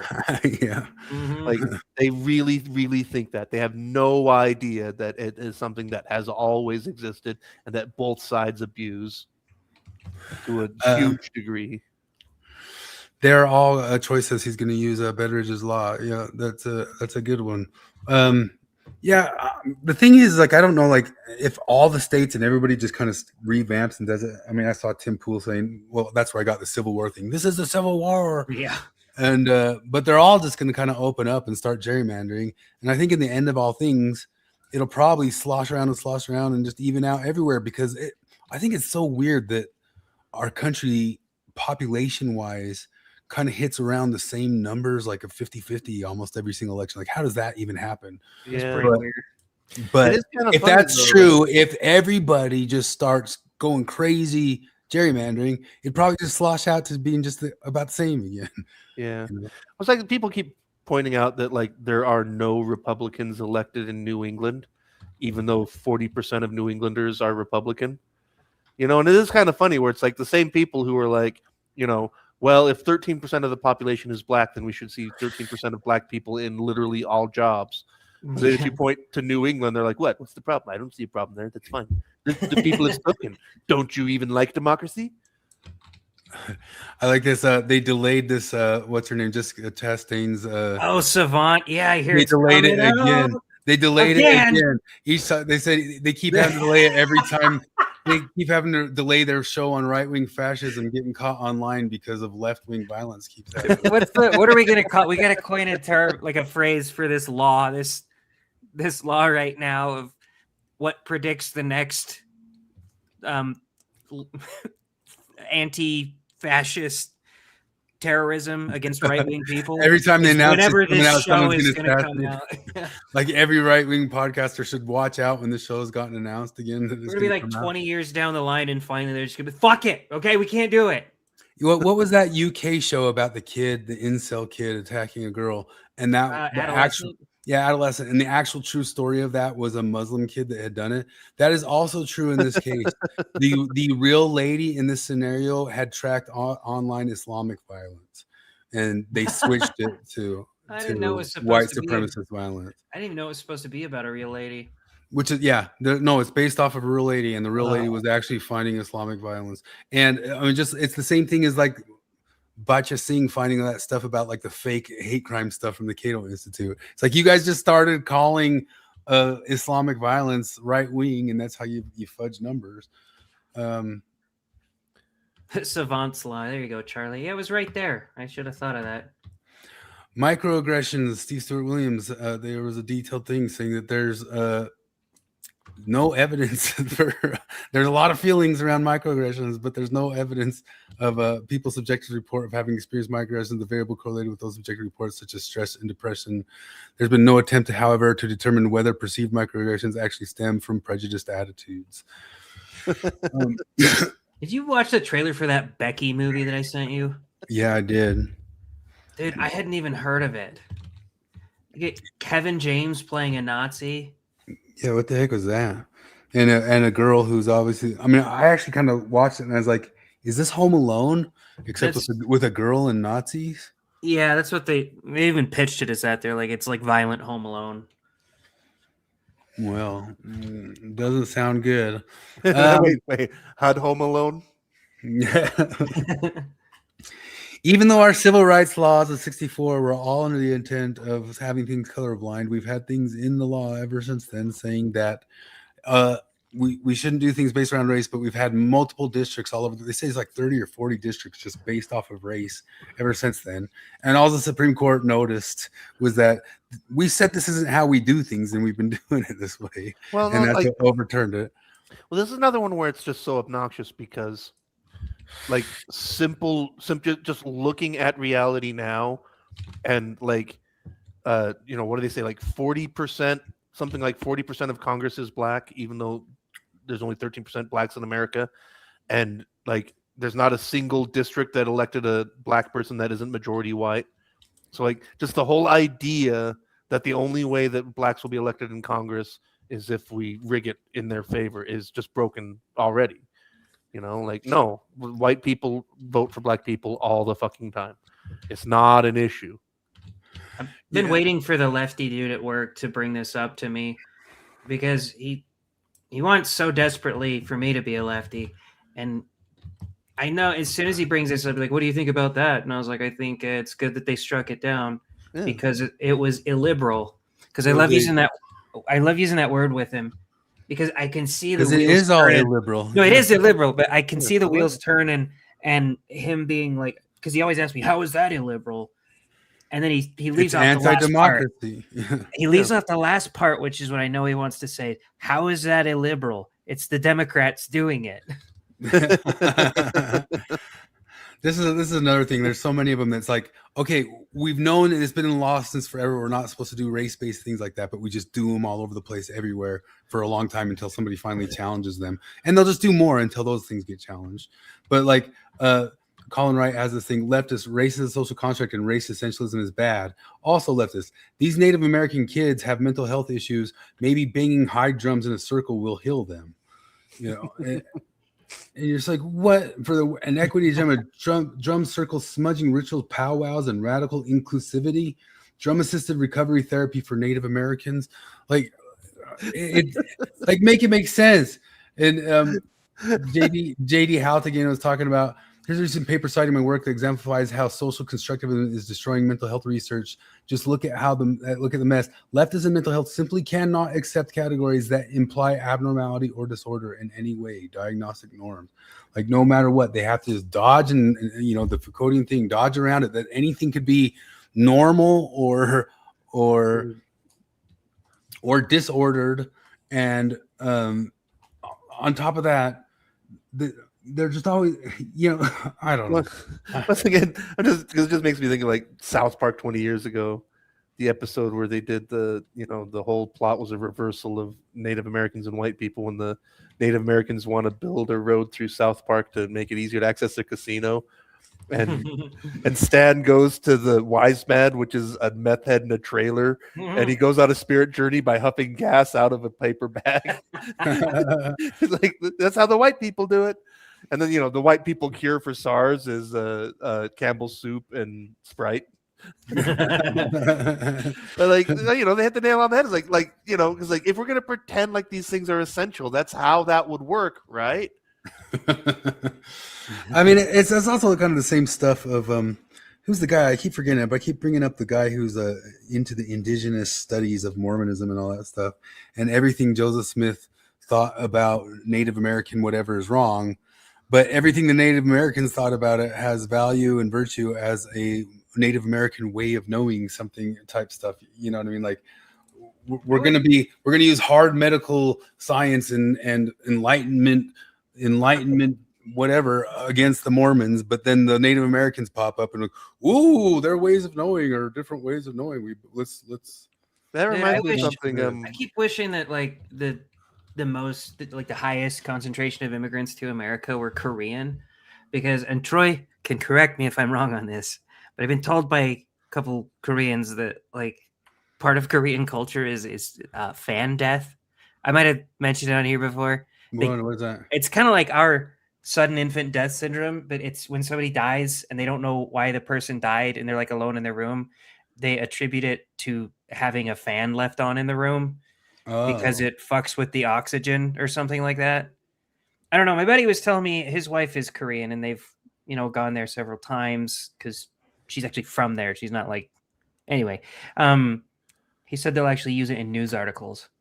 Yeah, Troy says it's true. And I would love for Koreans to move here in numbers high enough to like where that became a thing where the Americans are like, that's not real. That's not. Are there no ceiling fans in Korea? Well, yeah, he says they always have to. They try to turn fans off. Wasn't there some sort of belief about that in the U.S. a little bit too for a while? I don't know, but I would love for the wokies to have to like start talking about different ways of knowing, different ways of dying, different ways of fear of death. Well, yeah, it's like you're saying fan death doesn't exist, but that's your Western way of knowing. These Korean ways of knowing tell us that fan death is real. If you're so sure, you put your baby under a desk fan. But Jared, do you know what Idaho means? Oh, I think I did at one time. Because it means nothing, doesn't it? I went to Idaho. Yeah, it means nothing. No, like apparently they called it Idaho because Congress somehow got the impression that it was a Shoshone word. Yeah, gem of the mountains, but it's just made up. Yeah, we still say it means gem of the mountains, but like right. It's like somebody just made it up, which is like, oh, that's kind of a great story. I didn't learn that in school. I learned that as an adult. Yeah, but I really like it's lost to the time. But I just imagine some white guy going to Shoshone. So like, so what do you call this place? And they're like, Idaho. Just making shit up. I thought there was more on it than that because I remember looking it up and it was pretty funny, but I can't remember the exact story. Maybe you're right. Maybe it is just lost to time. Hey Troy, is that floor heating thing that Korean buildings all have? Is it awesome or does it just make the room warm? Like indigenous knowledge. If we want to decolonize education, that means undoing. So they're saying they had to decolonize Mormon all those things that make up the foundational DNA of everything that we see navigating a settler society like the U.S. So that's a lot. That's a lot to take in, and it's easy to throw up our hands and say that there's nothing I can do about an eradicative project of this magnitude, of this scale. But the thing my research does, the thing that focusing on subculture does, is you realize that it's already happening. My name is Noah Romero. I teach Native American and Indigenous Studies here at Hampshire College. Stop teaching, please. A course you called have a Hebrew Decolonial first Underground, name which and a more Spanish last explicitly name, and bridges- you teach. I mean, this stuff's so endless. Like I was showing you guys this one earlier. This every moronic left-wing nostrum that can only result in failure is given a decade-long runway before we acquire enough data to confirm that it was a failure, and then meekly retreat until the next moronic nostrum to invest a decade of time and money into pursuing things. This is it. California Math Framework, they were trying to, the number of African American students taking AP math exams fell 27-3 when they were trying to achieve math equity by implementing these stupid math equity ideas. I was showing you guys this thing earlier. They called it like crap math, CRRP or something. Oh yeah. Here it is. Troy, when Marxist Koreans education come- theory based off Paulo Freire stuff, CRRP in mathematics, crap mathematics. Go ahead. That makes sense. No, I was just talking to Troy about Korean stuff, but I just imagine when Koreans come to Utah in the winter and there's just hot air blowing out of a vent in the ceiling, do they just completely panic? They don't know what to do, and the floor is cold. Brazilians panic over fans, but not like that. I swear I've heard it somewhere. How long did it take you? Did you adapt? Did you struggle with the showers in Brazil? My dad called them the mouse pee shower because if you want hot water, it's like you can only get a trickle out of it, and it's like the whole thing is a trickle. We had to hook up gas. We had to hook up gas to our showers. Yeah, well, we had electric shower heads. And so, if you want it hot, you have to turn the pressure real low, and it the never even pressure's gets hot. Well, the pressure's just not there either way. I guess. And I don't know, honestly, my aunt has a nice house, and so are public restrooms in Korea like they are in China? I was watching the China show, and they showed public restrooms are just 1,000 little holes in the ground, and everybody just goes in and sits over them. Well, they're both. I'm guessing they're better in Korea. They're both Asian, so probably. And Korean. Japan's got the nicest public restrooms in the world, though, right? No, the showers in Brazil sucked. We didn't get any water pressure at all. It was just kind of water leaking onto you, basically. Yeah, no, that's my And dad. it was the electric shower head. It was electric shower head, and every now and then, a little bit of water would get through and hit the coil, and you'd hear a above your head. But honestly, it didn't matter that much because during the summer, I always took cold showers because it was miserable in the summer. Oh yeah. During the winter, it doesn't get warm enough to warm you up, so you don't even want a shower.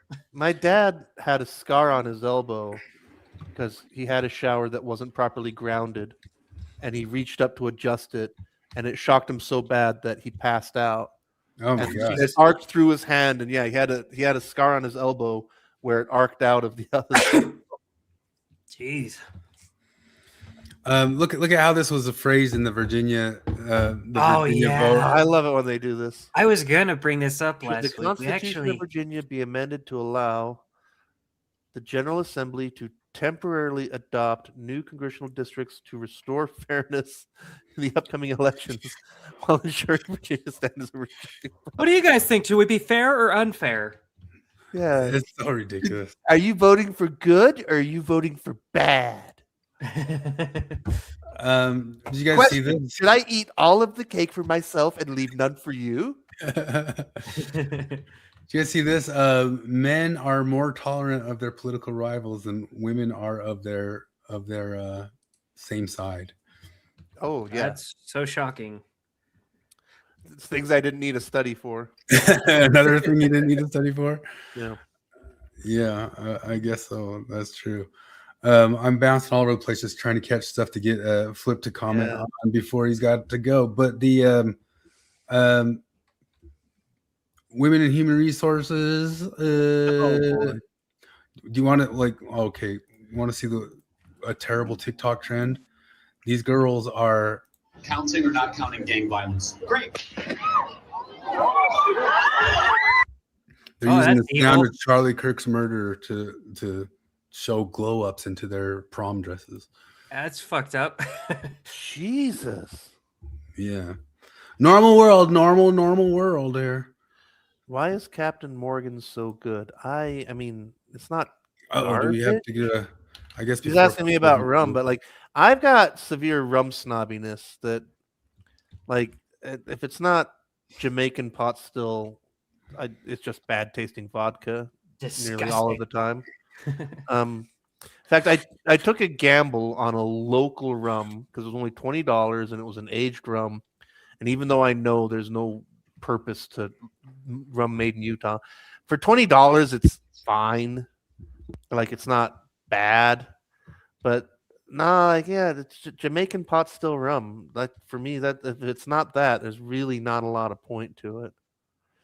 And that's the other thing is Captain Morgan, when you talk about vanilla notes, In the case of Captain Morgan, they're probably adding vanilla flavor. They're cheating, which like okay, that's fine. If you like it, you like it.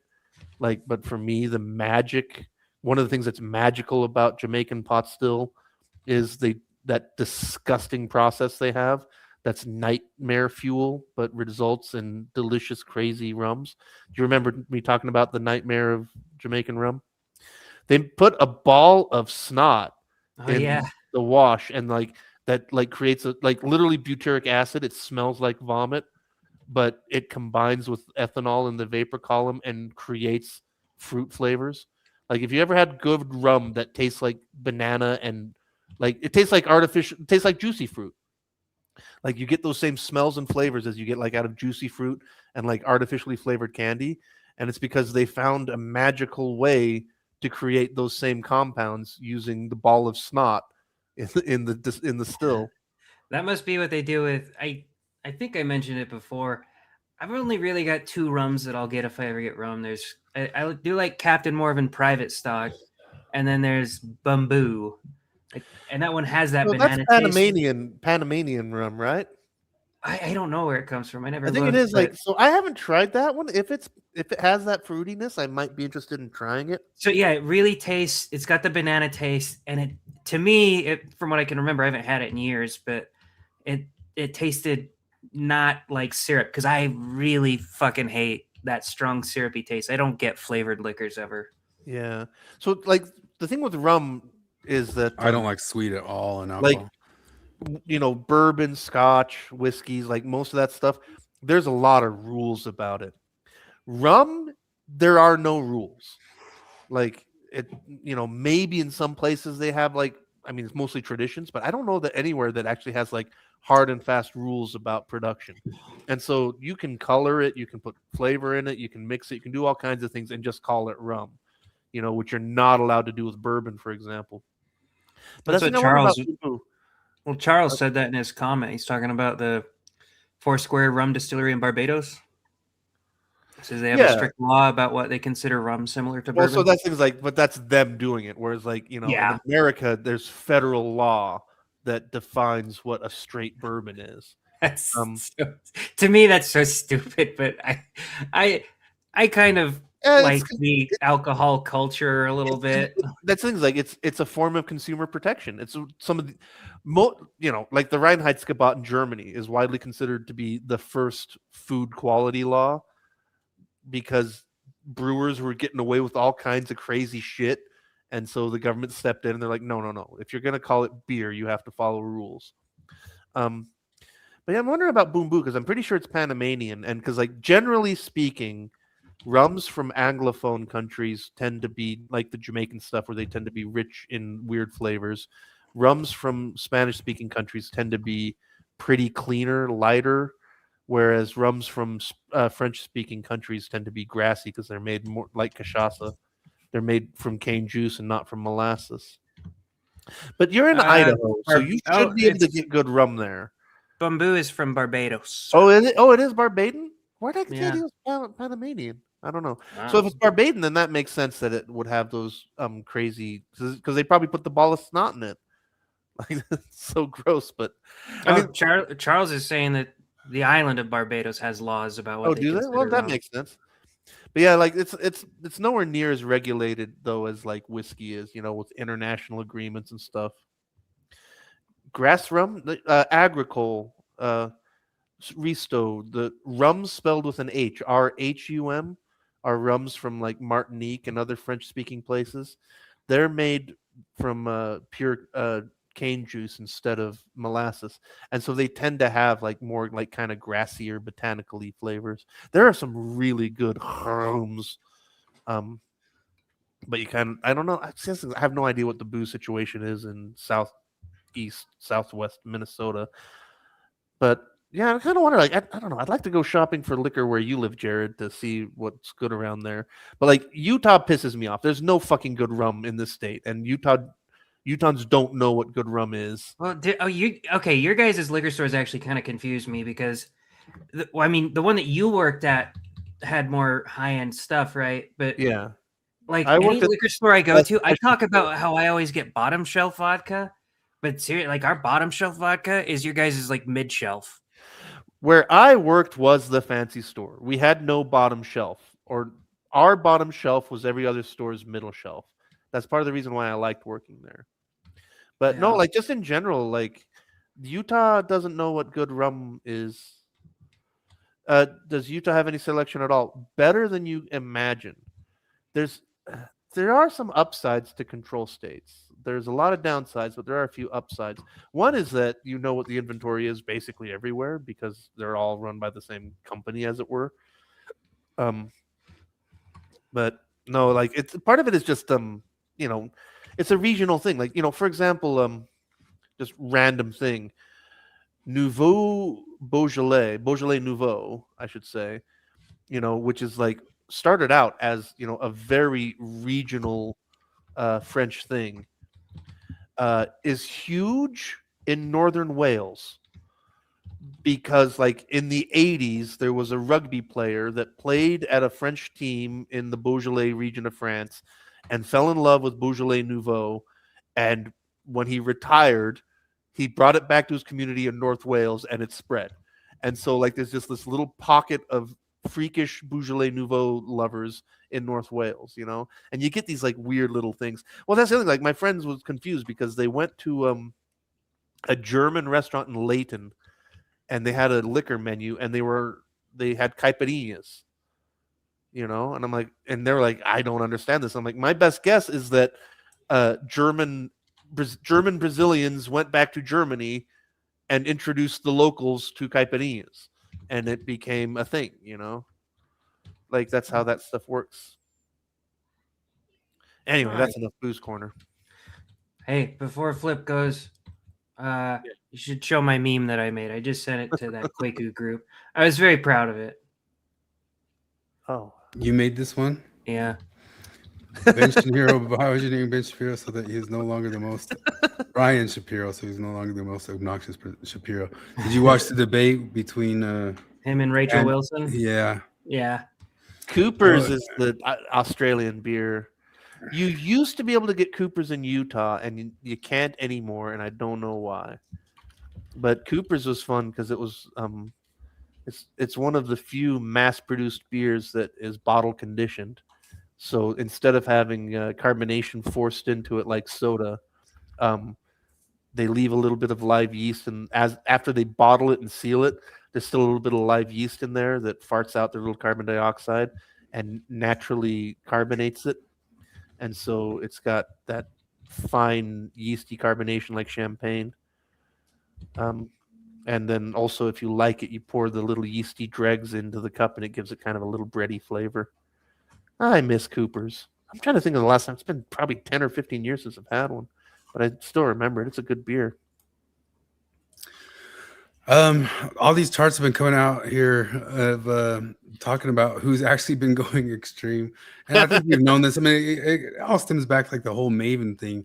Like, Maven is every type of incel extremist that every single guy gets accused of for just saying that biology is a reality type stuff, and a lot of stuff's just been kind of floating around of like who's actually been getting nutty and being the nuttos.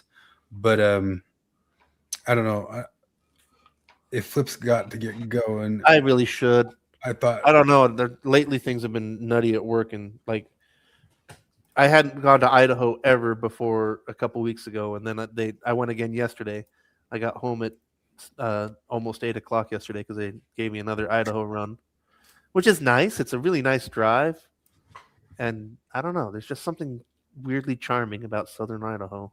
But I like the drive in northern Utah up to it. it's really and it is sparse up there. Once you get past Brigham City, I guess Tremonton technically, there ain't nothing.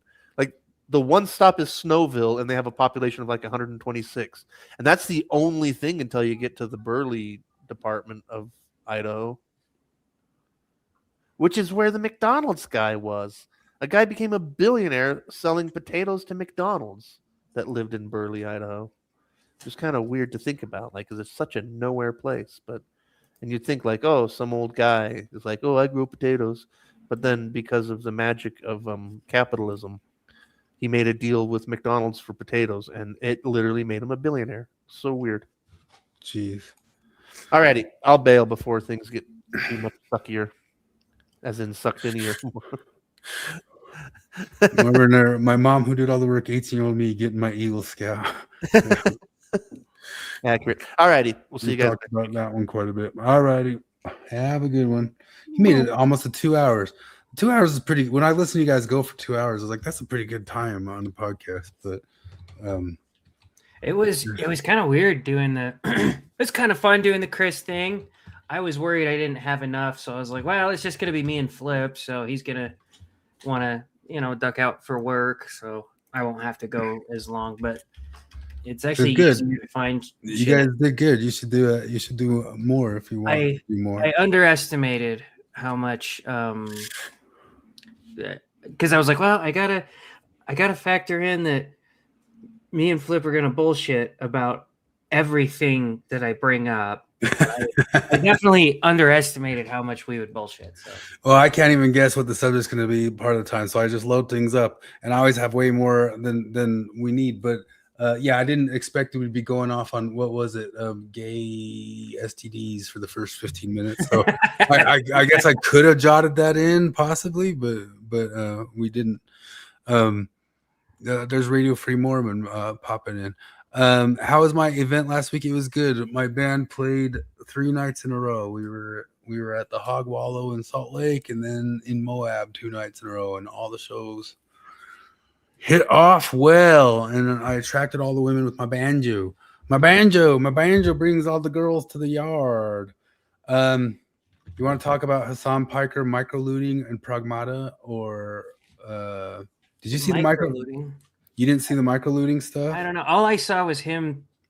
He spurged out over Pragmata, and then Shoe on Head shat on him, and then he just lost his threw a mind. tantrum about it. Yeah, actual Justice Warrior had it.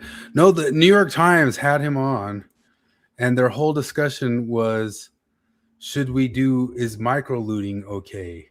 Which is, is it okay to steal little things? And all these super rich people talking about stealing. Hold on, let me see if I can.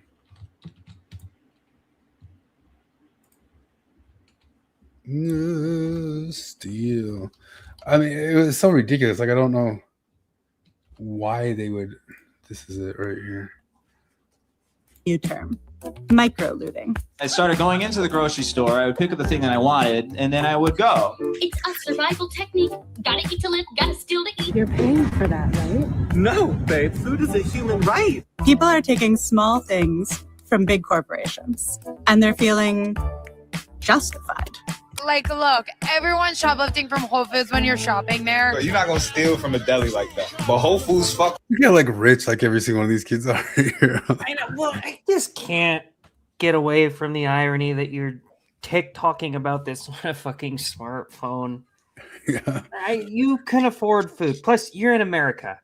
If you're in America and are literally starving, one of two things is happening. One, you are a child with really shitty parents, or two, you're just not taking advantage of the insanely massive welfare net that we have. Yeah. And I don't know. I mean, you just look at the fucking fit people through even when they just floated the idea of, okay, yeah, you can still have your food stamps, but no more candy and soda. Like, that's you're starving. We're going to buy you not even healthy food. You could still buy shit processed food. You could still buy fucking freezer meals and shit like that. Just not Skittles and Coke. Yeah. You're not hungry. You're obese. Yeah. So they're pushing this, like, I don't know, like, why they think it's a good idea to bring this on the New York Times, to start pushing Hassan Piker, where they're pushing him around everywhere.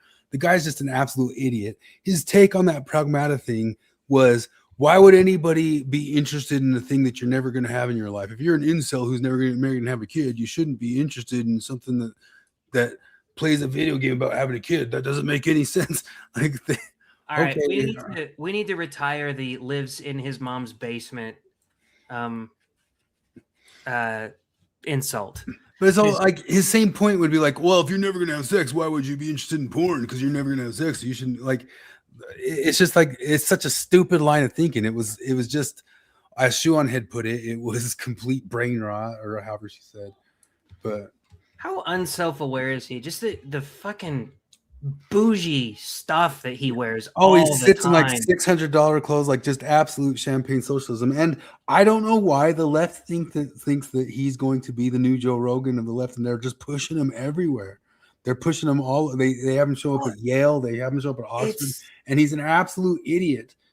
He's not intelligent at all. But also, it's just wild to me that, like, I don't know. You can be your average everyday lefty and wear bougie shit. I'm gonna make fun of anyone who wears bougie shit, right? Like, if I were a billionaire, I would dress the same way I do now. Oh, I was just a joke. They say, "What kind of cars are you getting?" I'd get 25 different colored Geo Metros. Yeah,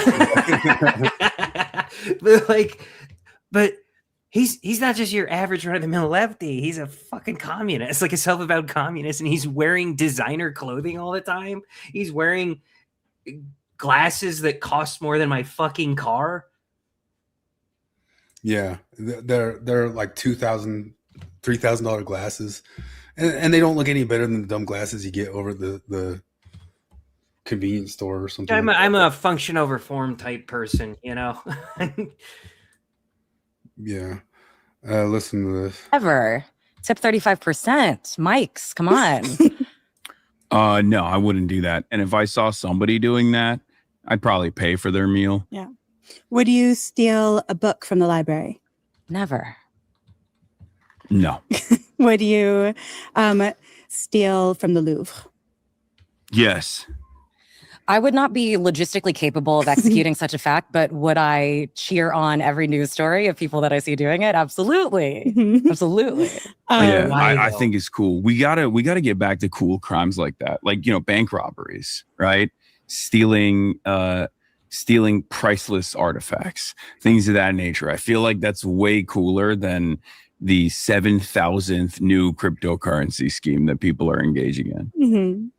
Would you steal from Whole Foods? You want to go first? Yes. And I have, under very specific circumstances. I think that stealing from a big box store, I'll just state my platform. Mm-hmm. It's neither very significant as a moral wrong, nor is it significant in any way as protest or direct action. But I did steal from Whole Foods on several occasions, like I've been involved in like a neighborhood mutual aid group since 2021. And so every week I would go get groceries for Miss Nancy, my now family friend who lived nearby, and she wanted to go to Whole Foods. She wanted food from Whole Foods. So I was like, okay, great. And so I'd be getting Miss Nancy all her groceries, and then I would finish and I'd be like, oh my God, 4 lemons. I forgot 4 lemons. And on several occasions I was like, I'm just going to go back, grab those 4 lemons and get the hell out. And you should go to prison. I know. You think they're going to ban me? They should throw you in jail. But I didn't feel bad about it at all. Mm-hmm. And was part of it because of how you feel about Whole Foods as a corporation? Yeah, it already felt like a bit of a compromise. Like at the time, I was like, I had not been to Whole Foods. I had a bit more sort of consumer this big deal. Well, right, guys? I'm pro stealing from big corporations because they steal quite a Do you know why big corporations their own workers? Do you know why big corporations can sell things so fucking cheap? It's because they sell a lot of shit. Like, small businesses cannot sell a bag of chips for as cheap as Walmart does. They cannot operate on that razor thin of a profit margin. Because what's Walmart's profit margin? Like 2.5% or something insanely tiny like that. They can operate on that based on the bulk that they. So actually stealing from, I don't know, and not even to get into the idea that like we should as a society think that thievery is wrong. I understand if my family were dying, I'm positive I would steal a loaf of bread to feed them for sure. Also, I have never been and likely will never be in that circumstance, and nobody else in America is. Nobody in America is in the circumstance where they have to steal a loaf of bread to feed their family. That we're in the circumstance where our impoverished are bitching that we don't buy them Doritos anymore. Like, that's where we are. Okay. They're fat and bitching on their smartphones with internet access literally anywhere they go. That I don't want to buy me Doritos anymore. Yeah, we don't want to buy you Doritos anymore. We never should have. Okay. Like, if somebody hands me money, if I am down on my luck and somebody gives me some money to buy food, I am going to thank them profusely, and I'm going to go buy rice and beans. I am going to make that shit stretch. There's a level of humility to a gift that you are given, and we don't see them as gifts anymore. Yeah, it's so. I mean, they just go on and on for like a half hour about the whole entire thing, and of course, he says everything that any corporation, any business anywhere does anywhere is stealing. Well, Because I he goes by remember the communist theory of labor value, which is absolute dog shit. But I actually remember this. There was one moment in my life where I almost stole. And it was because I was just done hanging out with my friends. I'm like, you know what? I want to buy a Lunchable because I have the palate of a fucking 12-year-old and I like Lunchables for some godforsaken reason. And it's like 1 a.m. I go to a Walmart. This is pre-COVID, back in the good old days when Walmart was open 24 hours a day. That was a fun place to hang out at 2 a.m. when I was a teenager because it's Idaho and there's not a whole lot going on in the nightlife. Anyway, I go there, I grab the Lunchable. I'm not even paying attention. I just walk out the door and I get all the way to my car. I say all the way, but it's probably like 70 feet from the door. And I'm like, holy fuck, I didn't pay for this. So I accidentally stole this Lunchable. And the thing that was keeping me from paying for it was that I just didn't want to walk all the way back in there to pay for it. And I was like, fuck, okay, yeah, but I wouldn't steal from a normal person, but it is Walmart. It is like a big corporation. It's not really going to hurt them. And it's not even that I want to steal. And then this little voice just pops in my head. It's like, oh, I'm not a thief. I was like, oh yeah, I'm not a thief. So I'd walk back in and I paid for it and I left. yeah, The Mormon church steals by hiding assets. Yeah, I just don't care. I don't know.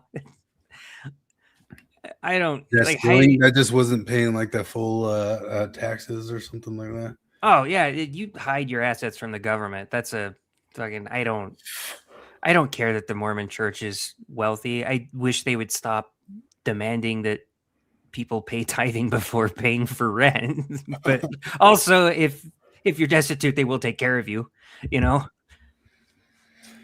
Yeah, They steal people's tithes and invest them in real estate. Well, I could come up with some real lawyery talk to explain to you that they don't dip into the tithing fund to invest in real estate. They dip into other things like in donations and gains from previous investments. But that would be a stupid defense because it's all in the same pot essentially.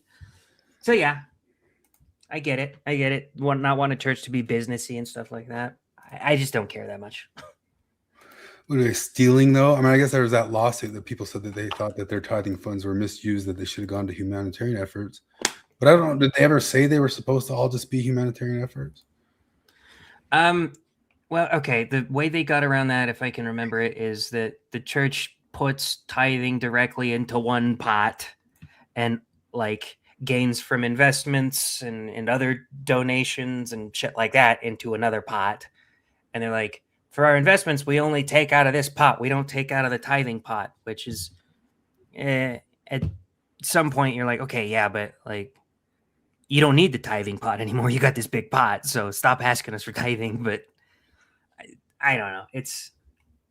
They need to, I don't know. I don't want to say I could run an organization better than they could, but there's a couple ways I feel confident they could make some changes. Like with tithing, they could go back to the original, like pay 10% on your increase or something like that. They could chill the fuck out just a little bit. Did you see that they're trying to reboot the Secret Lives of the Mormon Wives with a new cast? And one of the persons they cast is that Bobby Altoff. Wait, which one's Bobby Altoff? Remember, she's the one who she had that interview with that girl that she thought she was saying magician, and she's like, I wasn't saying Oh my magician." God, really? Is she Mormon? I don't know. Like, I think maybe when she was young or something. Oh, Catholicism is cool. There is no such thing as taking from one pot, not another pot. Money is fungible. I actually agree with you. Like, I really do. I mean, if I gave a homeless guy $20, like with the idea that he was going to buy food with it, and he goes and buys booze, and I say, "What the fuck? I told you to buy food."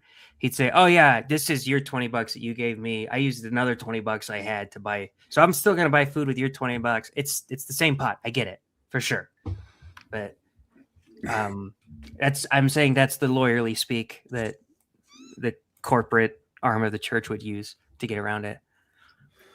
This is You Bobby. married? This is her having joking around with Bobby Lee. No, why? Just asking. It was a question. I'm an old Korean fat man. It's hard. Have you dated anyone? In my fucking life? Yeah. In my fucking life.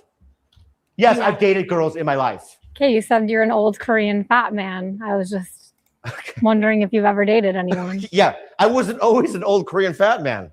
Were you a young fat man? Yeah. Yeah. Yeah. I was a young Korean fat man at one point. It's easier to date as a young Korean fat man? Excuse me? Is it easier to date as a young Korean fat man? Yeah, it is. Okay, well.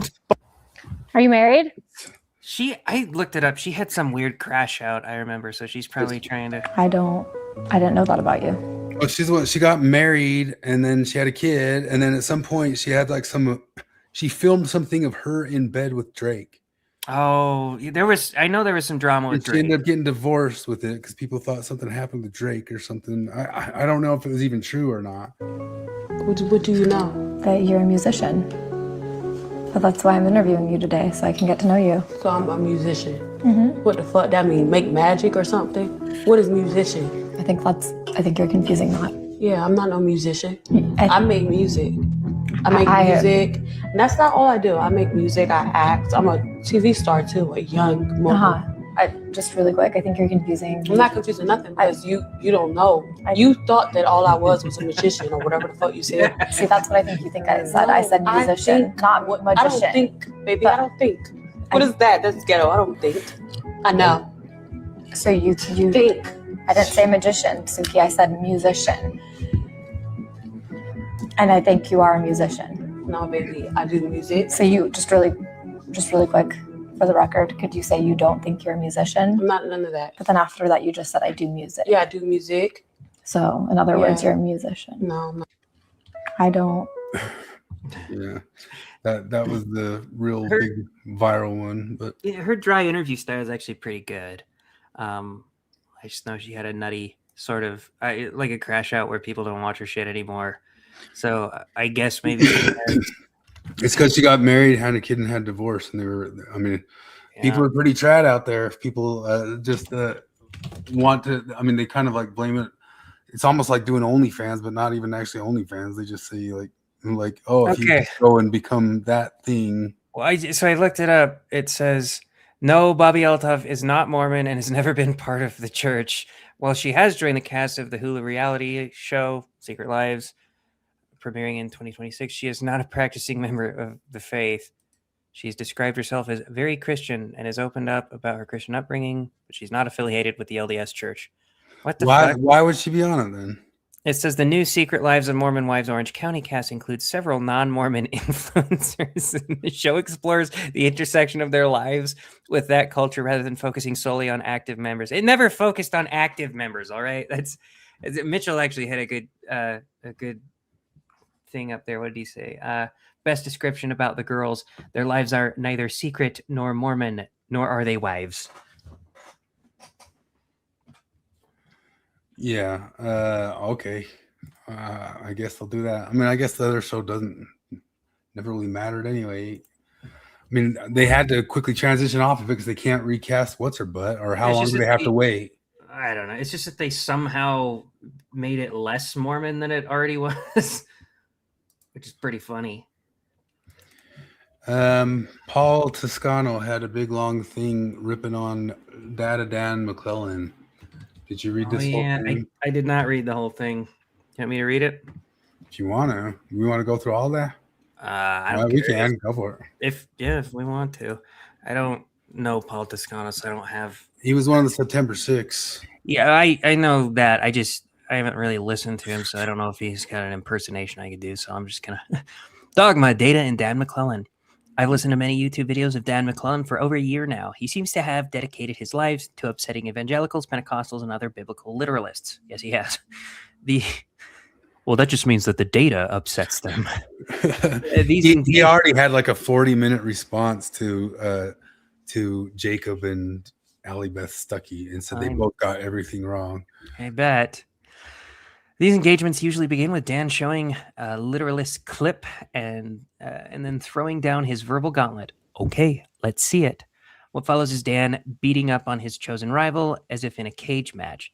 Dan's data versus dogma approach is incredibly persuasive because it promises a neutral way to look at the Bible, stripping away centuries of religious tradition to get to the facts. However, there is a worm at work in his approach, a fundamental flaw in his thesis that is worth considering. Namely, McClellan treats data as if it exists in a vacuum, independent of any interpretive framework. But even the most basic logic of mathematics demonstrates that data is never just there. It is always expressed in a base. That is the context. Yeah, but he also doesn't even just do that, though. I'll keep reading it, but I'm like, it's not just that he pretends data exists in a vacuum. It's that he uses one approach for things he agrees with, where the data approaches, and then an entirely different approach to things. Anything that leans more conservative in its interpretation, he throws the data out entirely. Anyway, math is expressed in number systems called bases. We are educated in math expressed in base 10. That is in a number system of 10 digits. 1, 2, 3, 4, 5. Yeah. The symbol 4 represents a specific quantity. To say 4 apples on the table. In binary base 2, that same quantity is written as 100, 100. Still 4 apples on the table. The notation changes, but the underlying reality stays the same. McClellan's mistake is behaving as if his modern naturalistic historical critical method, data over dogma, is the reality, while theology is just based on defective notation. In truth, his method is just another base, another system of notation. By privileging his data view, he isn't just counting apples. He's insisting that only his specific way of counting and notation are the valid approach to reality, by which he ignores the possibility that his approach to scripture and religion may be inadequate to detect the spiritual or metaphysical truths they contain, whose detection might require a different system or base to be unraveled and understood. McClellan often dismisses complex theological developments as dogmatic inventions because they aren't physically present in the earliest material data. This is like saying negative numbers, like -3 used in mathematics, aren't real because there can be no such thing as a literal pile of -3 apples on a table. Nevertheless, negative numbers are essential for modeling real-world deficits and relationships. Similarly, dogma is often the language used to model real-world spiritual experiences, qualia, and internal logic that a purely materialistic count will nearly always miss.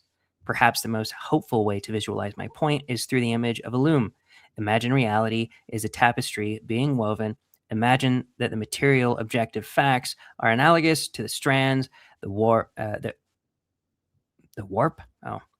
that are fixed in the frame of the loom.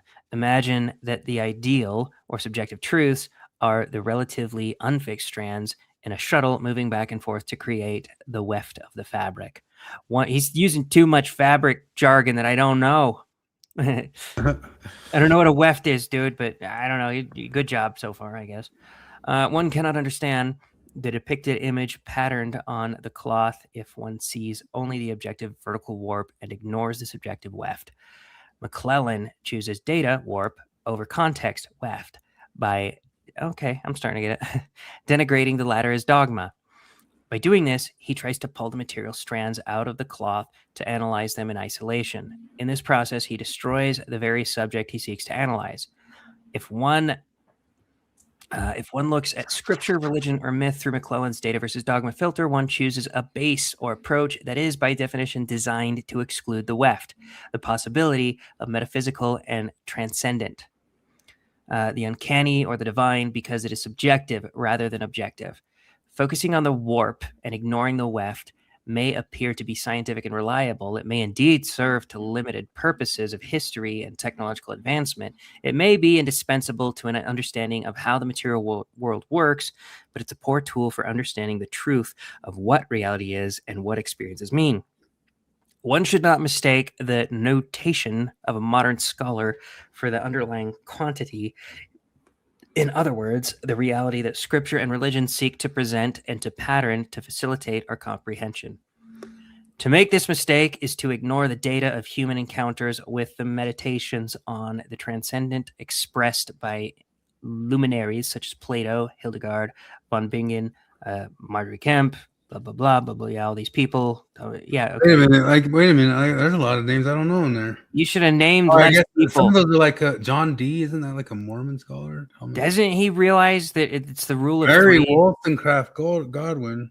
It's the rule. It's the rule of three. You name three things to make it sound like you're smart. That's all you got to do. Now I recognize some names, but I mean, I usually recognize names all over. I don't recognize half of those. Copeland, Cripple, Rubin. I don't. Bohm. I've recognized that one. Picasso, of course. I guess he's jumping. You don't recognize Whitley Strieber? No. Oh, she wrote the second Alien movie. Oh. I was kidding. I don't fucking know. Oh shit. So that paragraph is all names. I'm going to skip it. Dan McClellan apparently ignores these and many other exceptional intellects who discovered or created data not by demeaning dogma, but by refusing to be bound by outmoded data consensus. But Dan is obviously an intelligent scholar who either has not publicly acknowledged that all data must be interpreted and thus all data is predicated on dogma in order to make sense, or he has not yet realized that there can be no data Dan without dogmatic Dan. Maybe. I don't know, man. It kind of just feels like he has two different versions of dogma is just anything that refutes leftist ideology, and data is just anything that is pro-leftist ideology. That's it. That's my simple answer for Dan McClellan. Our Catholic friend is saying that McClellan's an atheist, which that's a pretty good pickup. If you're watching enough McClellan, you realize that he's an atheist. But then he says all Mormons are atheists. Is that jumping off the concept that the Mormon God is like material, a material alien, or something like that? Now I want to look up half of these names just to see. I don't know. Maybe he's listening to too much Jacob. Jacob will try to explain it in a way that requires no mysticism, pretty much. I think it's pretty safe to say Mormons believe in magic. Your average Mormon believes God is a magic sort of a metaphysical being in the same way that I'll use the phrase that I've used on here before 1,000 times. There's the whole idea of the uncaused cause, which is God, right? And Mormons just kick the uncaused cause can down the road. They just, oh no, God was caused. We can say that. Okay, yeah, but what caused him? Just it's God's all the way up, instead of turtles all the way down. It's God's. It looks like a lot of people he quoted there. I just stuck them all and Google parsed them out. A bunch of them are like mystics. Let's see here. Roger Penrose, consciousness arises from quantum computations. So maybe he's a Deepak Chopra type.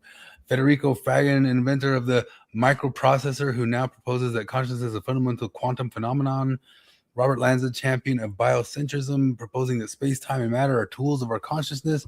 Donald Hoffman presents the interface theory of consciousness. I mean, I guess that's why I don't know half of them. They're all like consciousness theorists. Julio, I thought they were all like artists. Originator of integrated information theory. Marius Strom argues that consciousness is a fundamental background field and that individual consciousness is a localized part of the larger interconnected field. Kripal, author and historian who researched the paranormal as a form of consciousness that breaks through our materialistic Cartesian filters. It sounds like it's a bunch of mystics. Pico championed the idea that human intelligence participates in transcendent divine intelligence. Hildegard von Bingen and Marjorie Kemp, mystics who described receiving knowledge through visions, often interpreted as divine input or direct intuitive access to higher levels of reality. William Blake and John Dee, art and occult science, respectively, as tools to open the door of perception and converse with a higher consciousness. Mozart and Schumann often described musical composition as receiving melodies of fully formed, suggesting an internal source of creative genius. Artemisia Gentileschi and Picasso, artists whose paintings express the deep internal and soft symbolic reality. Fry argued that the imagination is a social shaping force, not just individual fantasy. Harold Bloom focused on anxiety of influence, but his later work was concerned with the sublime and the way the great literature connects us to the higher truth, similar to the ideas of romantic poets. Joseph Campbell explored mythology. We know Joseph Campbell. Mishlove as a parapsychologist and host of New Thinking Aloud, ESP, PSI, and Survival Consciousness. Jacques Vallée, Challenge of the Extraterrestrial Hypothesis of UFOs. Robert Moreau and Whitley Schreiber. Maybe you got this right. Astral visitor realms, experiencing first. You're close. Alien. Sounds like somebody who would have written an alien movie there. Yeah, I'll tell you, that's kind of like a lot of mystical stuff in there that he's I was gonna. This is not the route I would take to criticize McClellan, but you know. Yeah, I thought those were going to all be just kind of different philosophers. I mean, look like some of them are consciousness philosophers or whatever, but a lot of that's mystic and supernatural. Troy says Hansen has pivoted from truth claim apologetics to combative sheep stealing. I'm thinking about that one, what that means. I mean, his whole interview with Elizabeth Stuckey to me just sounds like any sort of general conversation you might have heard, just kind of like a basic Christian and a basic Mormon who were kind of generally trying to be polite with each other and figure out what their differences are. Like, I don't think it was like much deeper than that. Oh no, it was an ambush. Didn't you hear Cardin talk about it? No, what did he say? Oh, he hates Allie Beth Stuckey now. I knew he already hated her. He already hated her from stuff she said before about Mormons, but yeah, I don't know. Just tell her she's wrong. Like, you know what? She's wrong about us, but whatever. Like, I listened to maybe the first 10 minutes of. I listened to the whole thing. I mean, I could have thought. No, like, not that. The Cardin. 10 minutes of.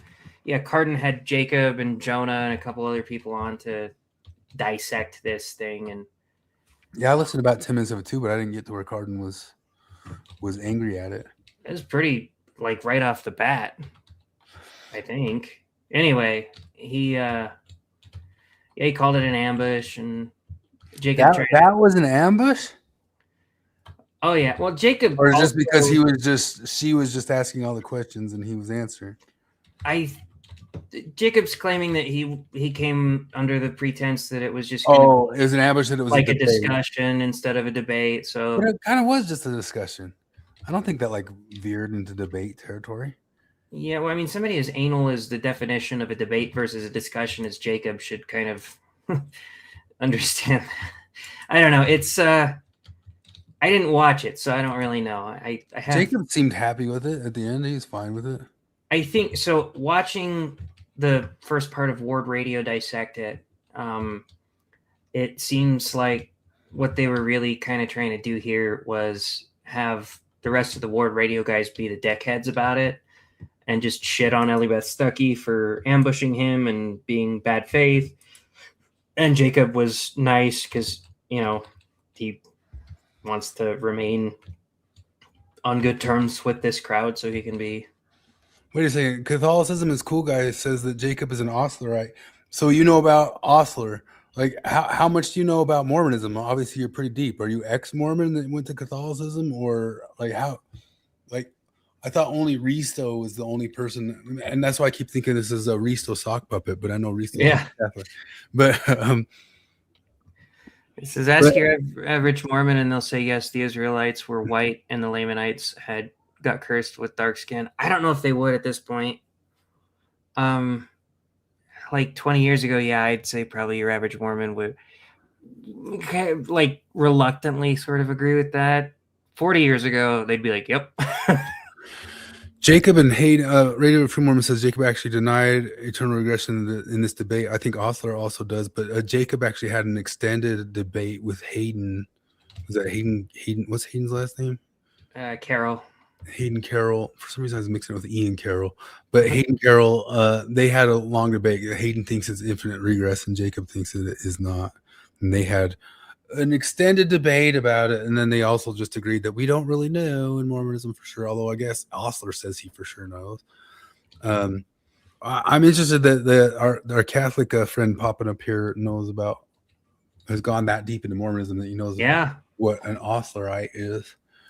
I don't know, this thing that this criticism of McClellan, just like you said, he kind of veers off into weird territory, but it's been some of the criticism we've been giving to McClellan all along is just that he tries to turn the humanities into MIT math, and then he's the one who's able to gatekeep what means what through his structuralism that he turns into a math problem as if he were Wittgenstein or something like that. And then he just relies on, the consensus right now. But he went after Jacob and Ali Beth Stuckey and said they just got every single quote that each one of them gave entirely wrong all the way through. KFD teaches regression. Who's KFD? What is eternal regression, says Steve. That's the question mark, is there one final God, or is there an infinite regress of gods all the way back? God. And Hayden believes that there's just gods all the way back, and our God is just one among many gods. And then the one great big super God, Ostler and Jacob think that our God must be that one great big super God. I guess I don't know how it works on the planets where there's a God between super God and that God. Do they not have a Jesus and they have like second God in between? I don't understand. I remember missionaries trying to get into this deep doctrine, and they asked, like, do you think that our God, do you think he was the Jesus of his world? And I was like, no. Like, what I think he was. Why do you not think he was? Like, just the odds, like there's one Jesus per planet for its entire existence, and potentially millions of other people on that, billions even, that become gods eventually down the road, depending on if you believe that they can progress between kingdoms. But the odds aren't great that our one God was that guy on his planet. Raven Mormon says that Joseph Smith taught its doctrine. Did Joseph Smith say it was infinite regress gods? I don't know enough about some of those deep lore things. I've listened to Ostler sit there and rant about the stuff several different times, and then I listened to the whole debate between Jacob and Hayden, and that stuff I check out a little bit of. Those are the types of things that Dan Ellsworth would be like, just shut up. Nobody knows. You can't know. So you're just debating what ifs and who's this and what ifs, because it's not really clear anywhere. But yep. Nielsen was an evil man. I don't know. Like getting into it. Neo-Mormons treat Ostler like a prophet. I guess he knows Mormon doctrine better than Mormon presidents. Probably. I'd say he at least talks about Mormon doctrine more than modern Mormon presidents, because they don't really talk about it at all. Risto said what's true is that there is no one solid LDS doctrine. A lot of that stuff they'll just kind of leave hanging out. And every once in a while kind of give a clarifying thing, but which means God the Father had lived in mortality on a prior world.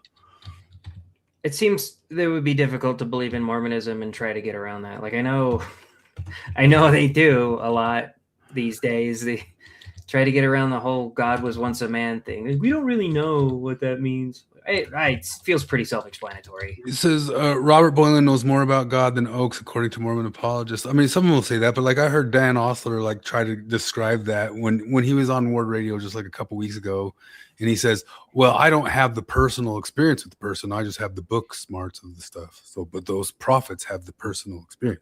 So when they're talking about stuff. They're just getting it directly from God's mouth, whereas I'm just trying to dig through what's in paper and all that sort of deal.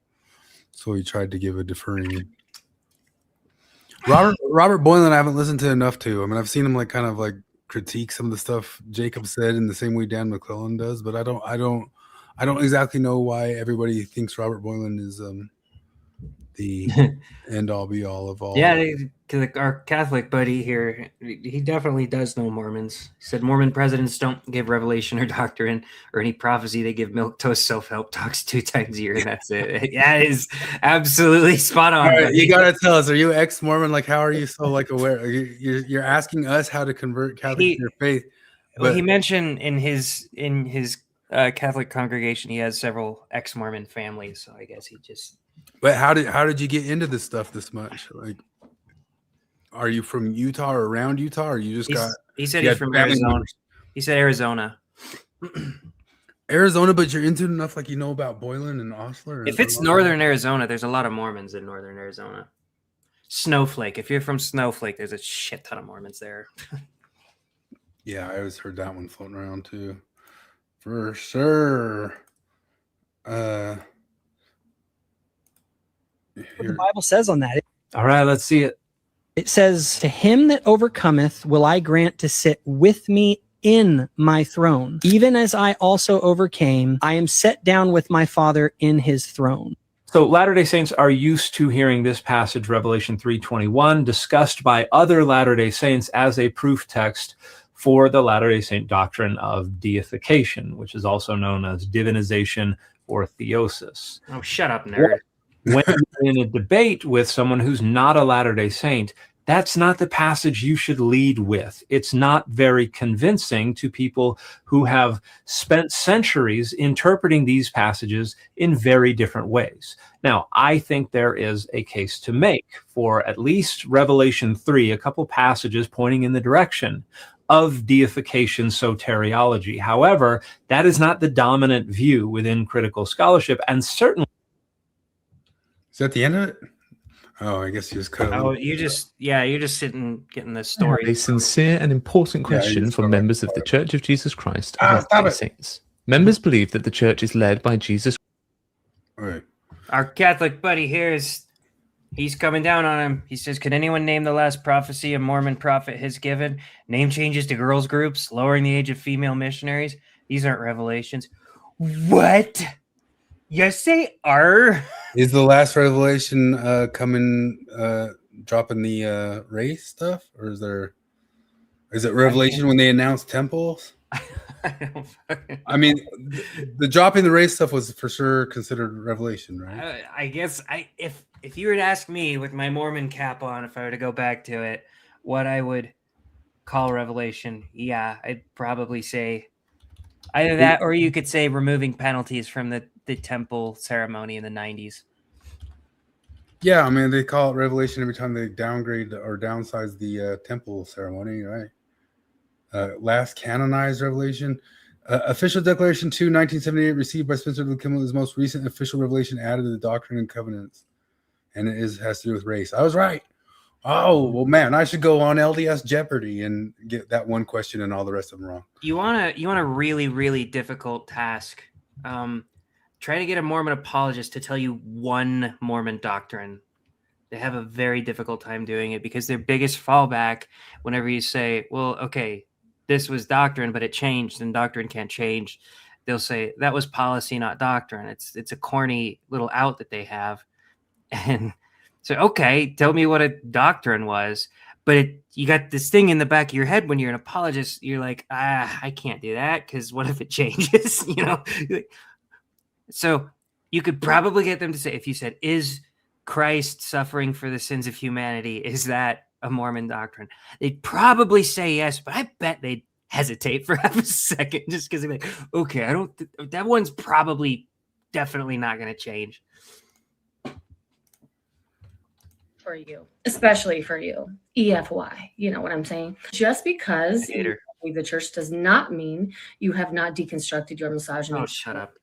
I said what I said. Sadly, many of you are still carrying that very elitist mindset that you are somehow more competent, more capable, more intelligent, or better than women. You're not. It's somehow worse than if you were still Mormon. Because you'll be like, oh my God, polygamy was so bad, how they treated the women. And then you'll do or say some stupid sexist, misogynist shit. And I'm like, oh, so like nothing has actually changed. And there's no amount of ayahuasca journeys or mushroom trips or acid trips or whatever the fuck that is going to help you deconstruct that. Unless I learned that I was able to get ego death from Alyssa Grenfell and you guys last week. Yeah.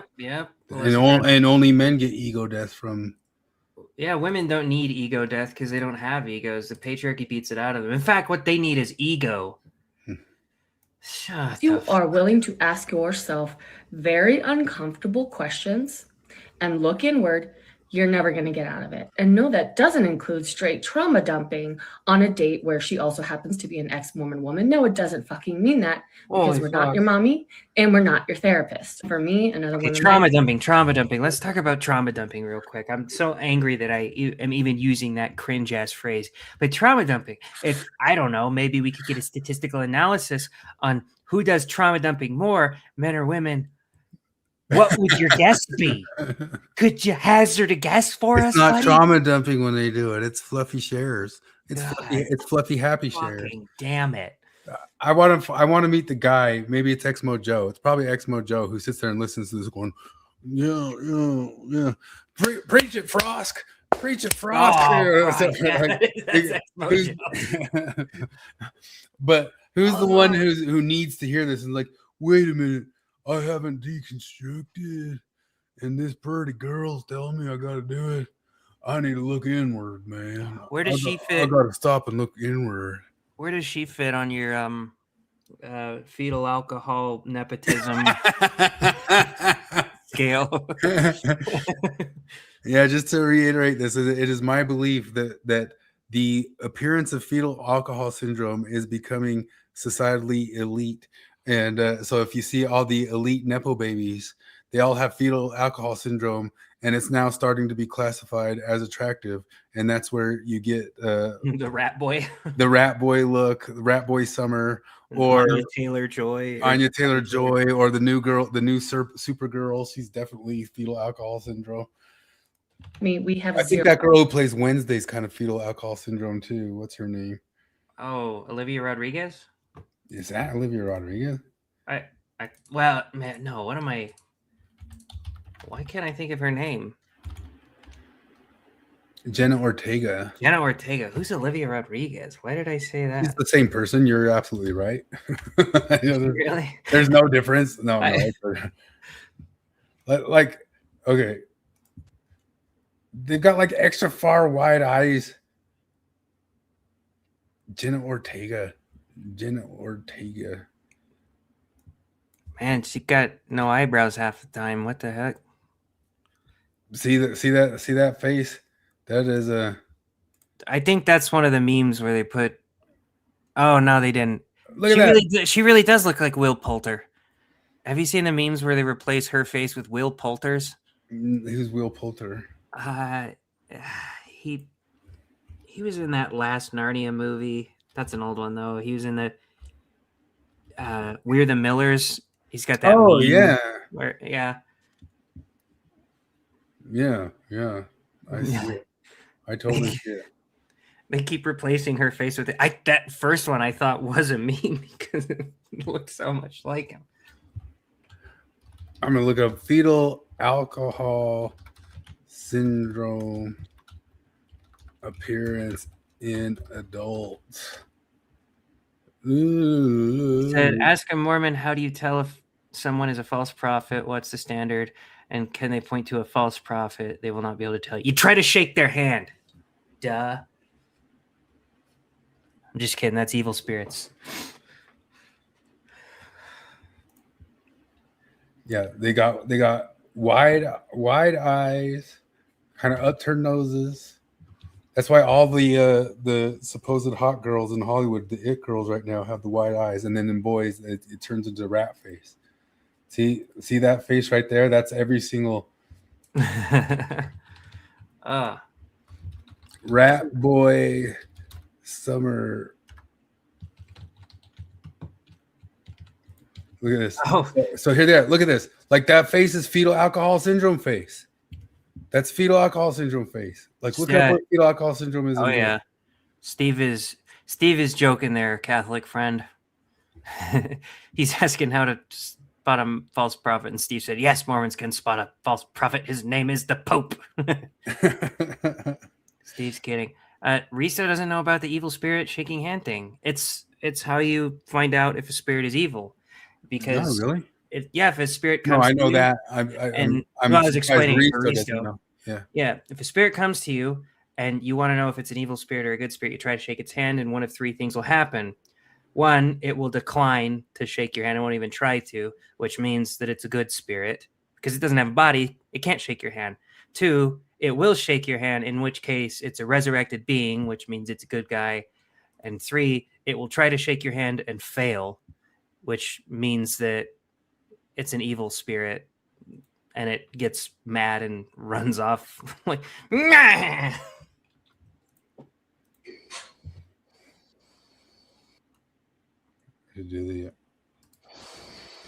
Oh, I can't get the backup. I want these. I'd make a good husband. Newly returned missionaries talking to their first girl they see on the BYU campus. Will you marry me?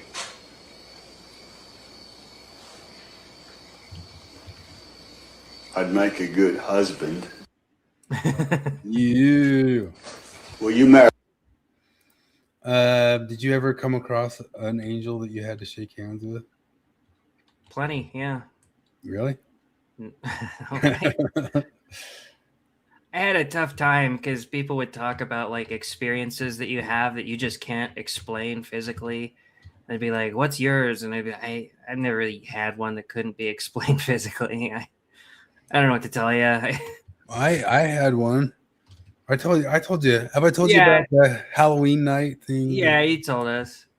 Yeah, spooky. Woo. I'm trying to find if I had some other clips here. Oh, did I show this one already? Tell me if I did. Risto's asking our Catholic buddy if he knows what the TK smoothie is. So we were trying to stump the Catholic guy now. We see if we can stump Risto and the Catholic guy, the two non-Mormons who seem to follow Mormonism as much as we ever had or did. Hey, let me ask you a question. Sure. Do you like movies? Of course. Well, we're making a new movie. Okay, nice. What's it about? We're spending $250 million on this movie. Okay, what's it about? That's a lot of money to spend on a movie, right? Yeah, it's a lot.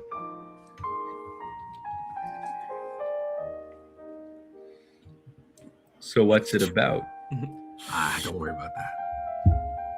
Okay, well, for $250 million, I bet you can shoot in some pretty cool locations. No. California. We're going to do it in front of a screen. But it'll look really realistic, right? No. You're not even going to be able to tell where the sun is. Okay. Pretty cool, right? Why does that cost so much money? Robert Downey Jr. Because we usually have to roto out all the actors and then replace the backgrounds later. What? Yeah, we just do it twice. And it still looks bad. Yeah. Will the costumes be good? No, they're also going to be CGI. What about the music?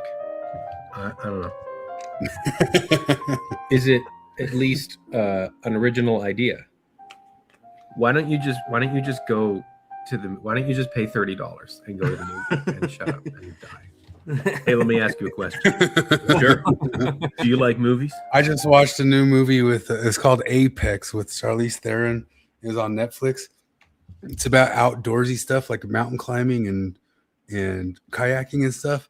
CGI, just CGI all the way through. I'm like, for mountain climbing, you had to CGI the mountain and CGI kayaking.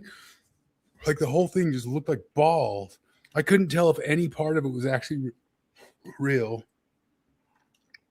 Jesus. Oh man.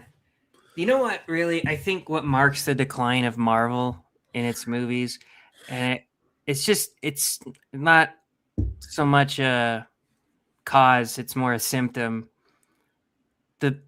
The more masks that came on CGI like nanotechnology. You remember how cool those first Iron Man suit ups look? Yeah, Where I you thought it see looked the awesome. plates moving and shit. And then the further on you would go, the more just like fucking everyone has a nanotechnology helmet that just comes on and off when they want. Like Spider-Man gets one. Yeah, anybody just, I mean, I guess you just don't even think about it or not. But they also obviously do all that because they need to constantly show the actor's face or they won't do the dang movies. But from what I've heard, there's supposedly leaked things about Robert Downey Jr.'s face in the new movie that he's like 60% in the mask. They paid $60 million for him, and he's in the mask. If it's in the mask, he's not in the suit. Yeah, he's not if even the mask there. is on, he's not there. It's probably the same with Mandalorian with Pedro Pascal. He's probably not in the fucking suit anytime the mask is on. Can you tell? Because there's been multiple times in those movies where I think I saw a bunch in the Deadpool movie and all that stuff where it's like there's 5 actors there and you're like, not one of them's there together. I can tell not one of them is there in the same room together right now. Well, Catholic guy wants to come on and roast Mormons. You can come on and roast Mormons if you like. We let pretty much anyone come on. Anytime. But you do. We'd probably need somebody who's kind of more. I don't know. Are any of us versed enough? Flip's pretty good at old Mormon lore and stuff. But we need somebody to still man the Mormon side of things. I don't know. Starbase should come on and take it. Or Risto could debate it. Risto still manning the Mormons. That's what I want to see. I don't know, man. We're clowning on the Mormons a lot right now, but we're pretty fucking soft on them. Yeah, we're pretty. We love our Mormon friends and our Mormon neighbors. And, it's just like I don't know.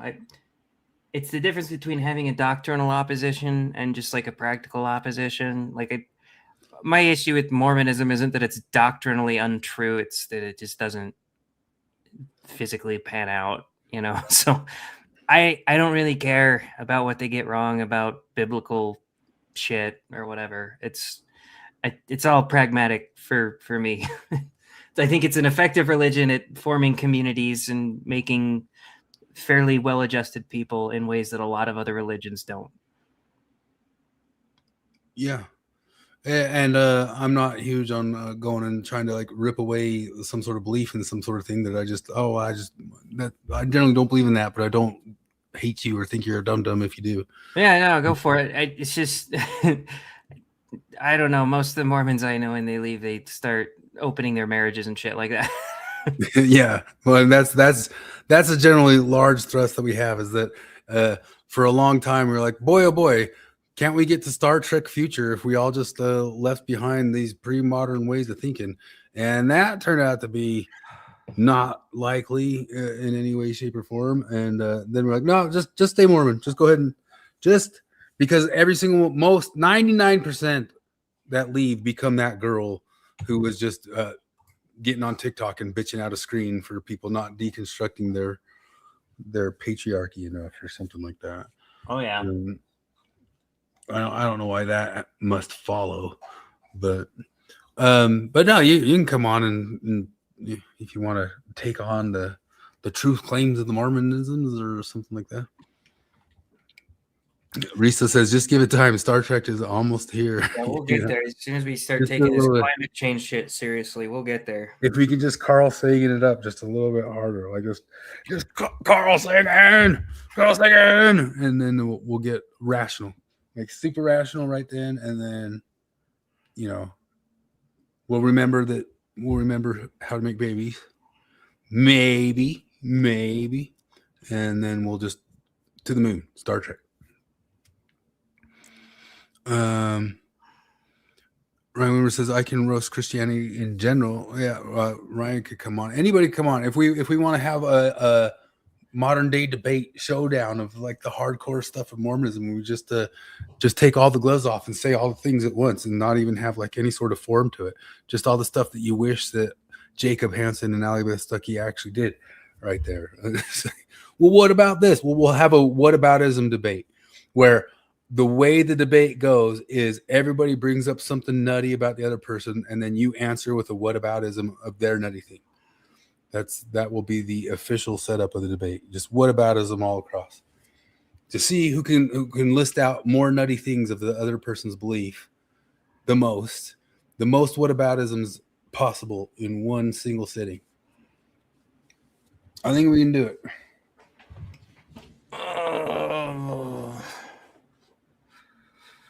Yeah, it's Starbase is saying, convince me there's a God first. A big hurdle for me is classic theism, so good luck. Risto has done the best job so far. I thought Starbase was a pretty active Mormon. Ryan Wimmers, I mean, I think everybody here is just kind of more defensive of Mormonism, but not like hardcore believers. And that's also why we are a very niche, small group over here. Because people either become hardcore anti-Mormons and lose it in other ways, or they're true believers. And I mean, there's not a ton of appetite for really true believers to sit there and listen to guys who will also kind of tease it or something like that, even though we love them, you know. C.S. Lewis, that guy who believed in the Eucharist and the bishops and all of that. Well, it looks like Catholicism dude's pretty into Catholicism, though. What do you think of Jay Dyer and the way he goes after the Catholics? We've been talking about that a bit lately. Jay Dyer's he's pretty nasty to Mormons, but he's pretty nasty to the Catholics too.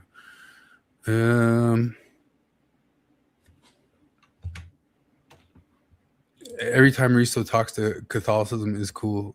I keep thinking that Risto's just actually saying Catholicism is cool first, which I might hear from. RFM says, my problem with Mormonism is even if it were true, it wouldn't be worth going back. Dude, here's the deal. If any religion that is on the earth right now is true, I hope that it's the Mormons because they're not going to send me to hell. They're just going to send me to shitty heaven. I would love to just go to shitty heaven. It couldn't, and Joseph Smith described shitty heaven as being so awesome that I'd kill myself to get there. So awesome. Wouldn't their shitty heaven be the same heaven that Alibeth Stuckey would think would be good heaven? Yeah, it would. Doesn't the bottom rung of Mormon heaven look like top Christian heaven? Risha says he wishes all Mormons were Amish. Do you think we've done enough to get sent out of darkness, though? If Kimball were still prophet, I'd say yes, but they've gone soft as fuck since then, so nah. They're just letting them all in nowadays, Cardin had on that guy that's been making the rounds, the ex-Johnson & Johnson CEO. Yeah, so okay. So I didn't watch any of that. He's just explaining that, like, you gotta accept trannies. No, he just did a big study. He's making the rounds and all the things in his big study on why people are leaving and all the stuff that maybe John DeLynn already knew or labeled out since forever ago. He said, okay, well, we got to start being nicer to people so that they feel safer if they come and express doubts or if they come and say that they're some sort of sexual minority or something like that. So it's basically just the same old push of like, gotta be nicer to the fringe people, and Cardin was not having it. But they're pretty nice to the fringe people, honestly. They'll be like, oh yeah, it's not real what you're experiencing, but he first asked Cardin to guess why people leave, and what do you think Cardin guessed at? Did he do the retarded because they want to sin thing? Like, was it that on the nose? Not that on the nose, but not far from it. I mean, he just said it was all cultural. None of it had anything to do with doctrinal issues. It's just cultural. I guess I will say in Cardin's defense, that is the loudest thing that people say as the reason. Like in ex-Mormon circles, it's just like moral posturing. It's just like, I left for the correct reasons, and it's that we don't accept the gays and we don't do this or like this cultural thing that we know is objectively good. The Mormons didn't do it, so I knew it was wrong. And I don't know. If you go back 10, 15 years, most people were saying it wouldn't have been the same. It wouldn't have been people saying cultural reasons. It would have been people saying, the Book of Abraham thing just does not add up. Oh, Catholic here said he's debated Jay Dyer. You've debated Jay Dyer? Yeah, he said he was nice to him. Jay was nice to you? I thought he usually rips into Catholic people. Well, at least I saw him do that to that Tim Heaton guy of Rules for Renegades. Which, by the way, when those guys go deep into Catholic lore, from Rules for Renegades and Jay Dyer and all the other people, like it starts getting so wild. Like I feel like I'm listening to, I don't know, 15 books deep into the Silmarillion or something like that. Yeah, I know. It's broken. I can't just. Oh, okay, fine. Then I guess I'll just say my heinous. He's now opinion. a ringer. He's a ringer. I bet you. I could pick one. No, I bet you, because I haven't seen your study yet. I haven't read your book. That's one of the reasons why I want to get you on the show. Yeah. But my feeling is this: it's probably not doctrinal, though. People will say doctrine. That's usually an excuse they find afterwards. Okay. I think it is almost purely cultural. And this is probably deeply informed by my history and going over like survey data and politics. I don't disagree with him, but it's the era. I think if it was before 2012, 2015, it was doctrinal. Post 2012, 2015, most of them became more cultural. See, I would say the exact opposite of what he said.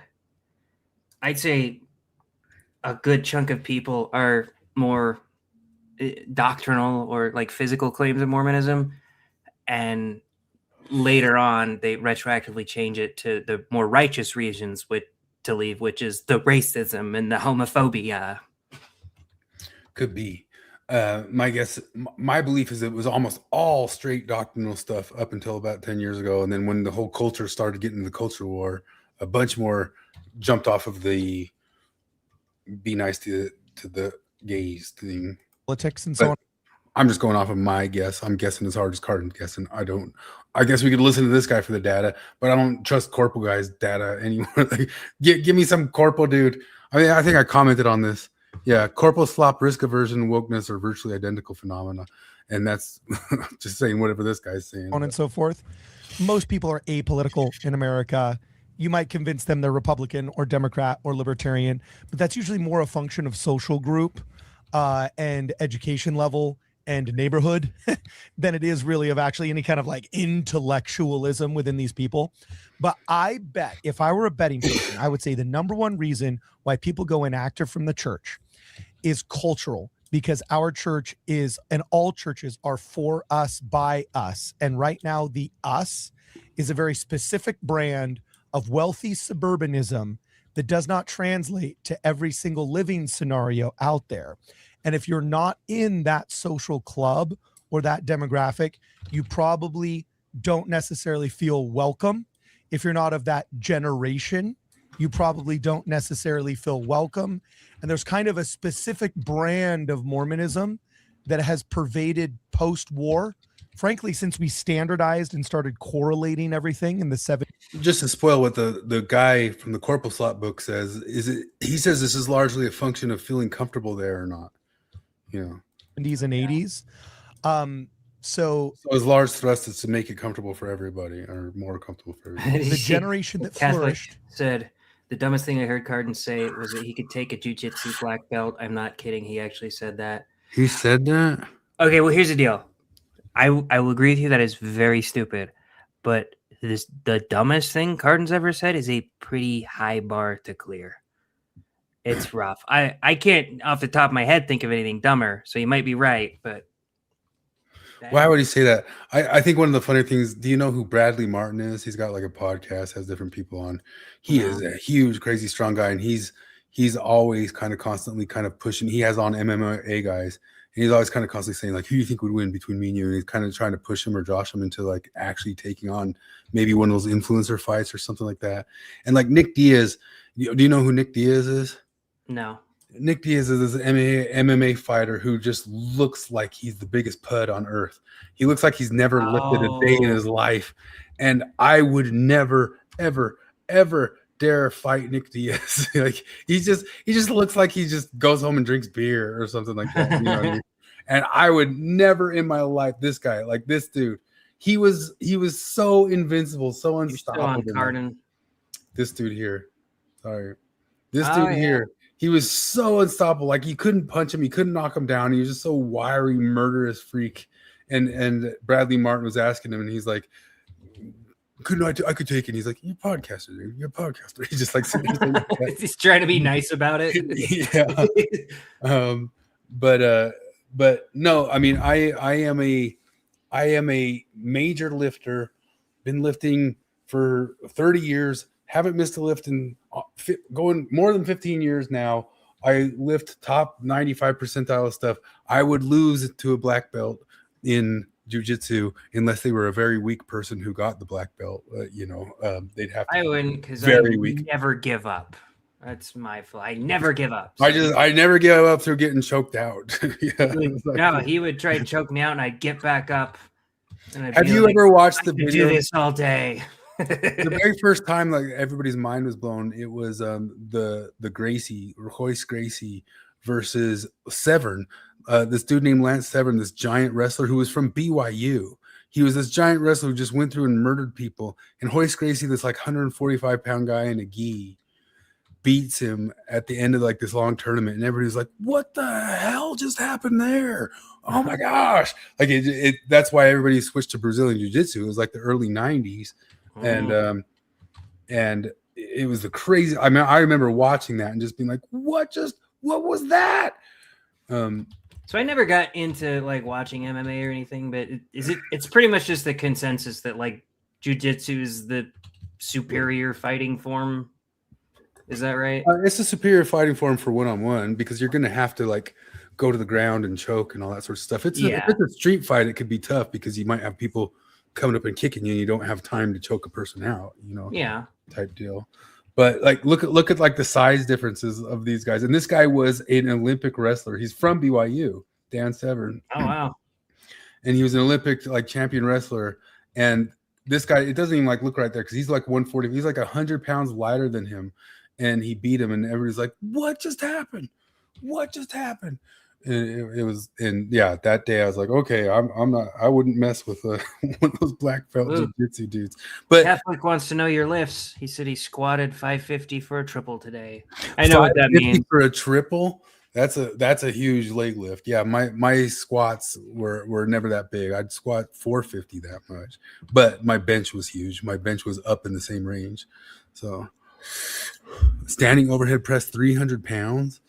That's pretty good.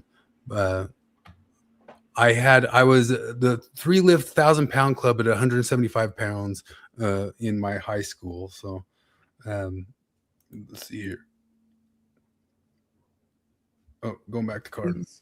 The interior design and even the activities and the topics that we'll speak about in our standardized gospel doctrine classes, right?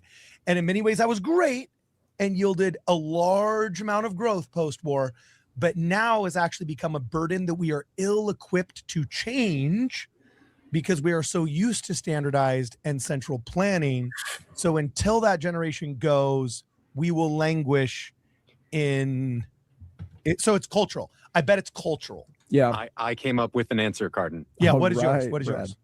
I came up with my answer. It might feel like a bit of a cop-out, but hear me out for a second. I think the primary driver is probably, if we look at the root, I'm going to go with the primary reason being pride. Ooh. And that's not necessarily pride. Yeah. Oh, jeez. Just make him a bishop. Yeah. Pride.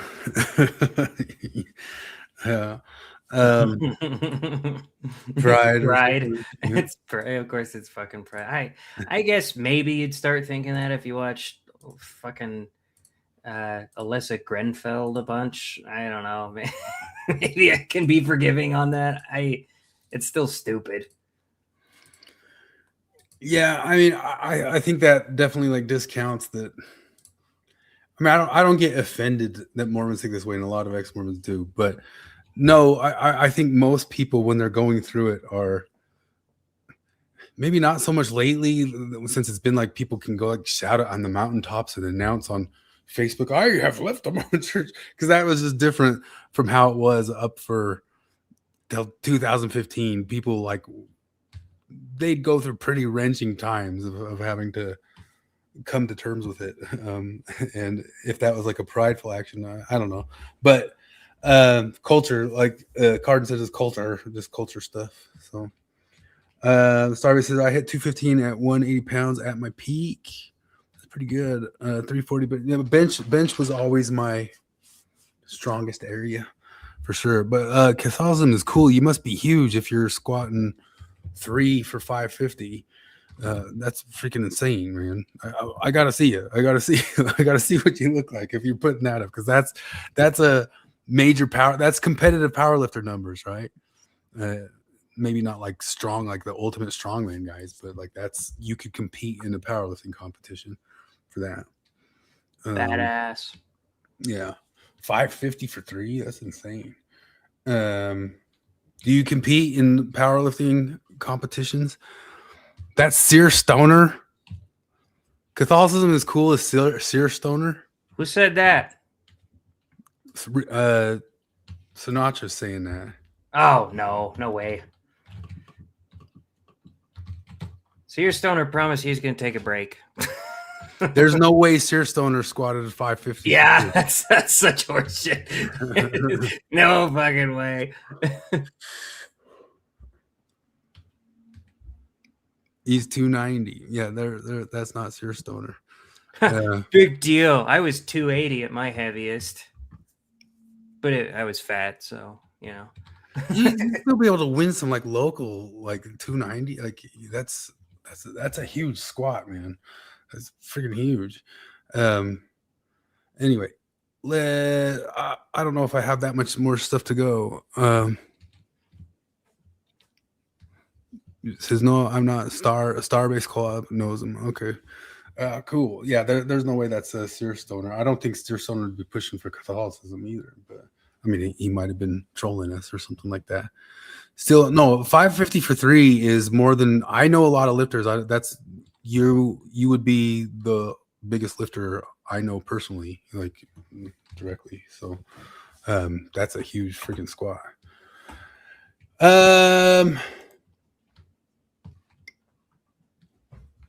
Well, I think we've done about hit it. What's that? Yeah, well, Mr. Catholic over here, you should join the Latter-day Longhouse on Facebook if you want to chat more. Go to the Longhouse on Facebook. That's where we are, Latter-day Longhouse. We can let you in. Isn't there like some channel of an ortho bro who's like a major bodybuilder lifter too out there? Barbell curl 150 for 5 reps. That's pretty good. Strict curl at 185 for 1. Nice. I don't really ever try to do curls in a non-bodybuilder fashion, so I don't really go for power in the curls, but damn, I can get there. I'm gonna start fucking lifting if I'm gonna fit in with this crowd. God damn it. Yeah, it's very, very important because you get big and strong, and then that's the video we can end on. A friend of mine who competed with me in physique competitions sent this to me, and we can end on it.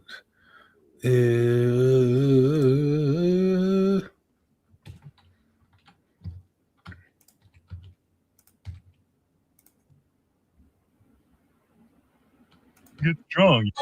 You should go to the gym so you can get strong. You should go to the gym so you can be attractive. No, you should go to the gym because it's super funny to be jacked in a profession where you don't need to be jacked. Like, welcome to Starbucks. Do you want 1 pump of vanilla or 2? You should go to the gym so you can get strong. You should go. They sent that to me and said they think it's funny to be in HR and be jacked. So I figured out hyper reality. I figured out the key to getting me to do anything is convincing me that the alternative is lame and gay. Nice. Yeah. Catholicism is cool says ortho bros kind of hate me, to be honest. I mean, I think ortho and Catholicism people have some of the biggest brawls I see on the internet when they really get into it and go after each other, man. But anyway, yeah, I dig this. The Catholicism is cool, guy. You should pop in over there. But yeah, you're welcome to come on and talk whatever smack you want. We're just here to talk smack. All we do is talk smack.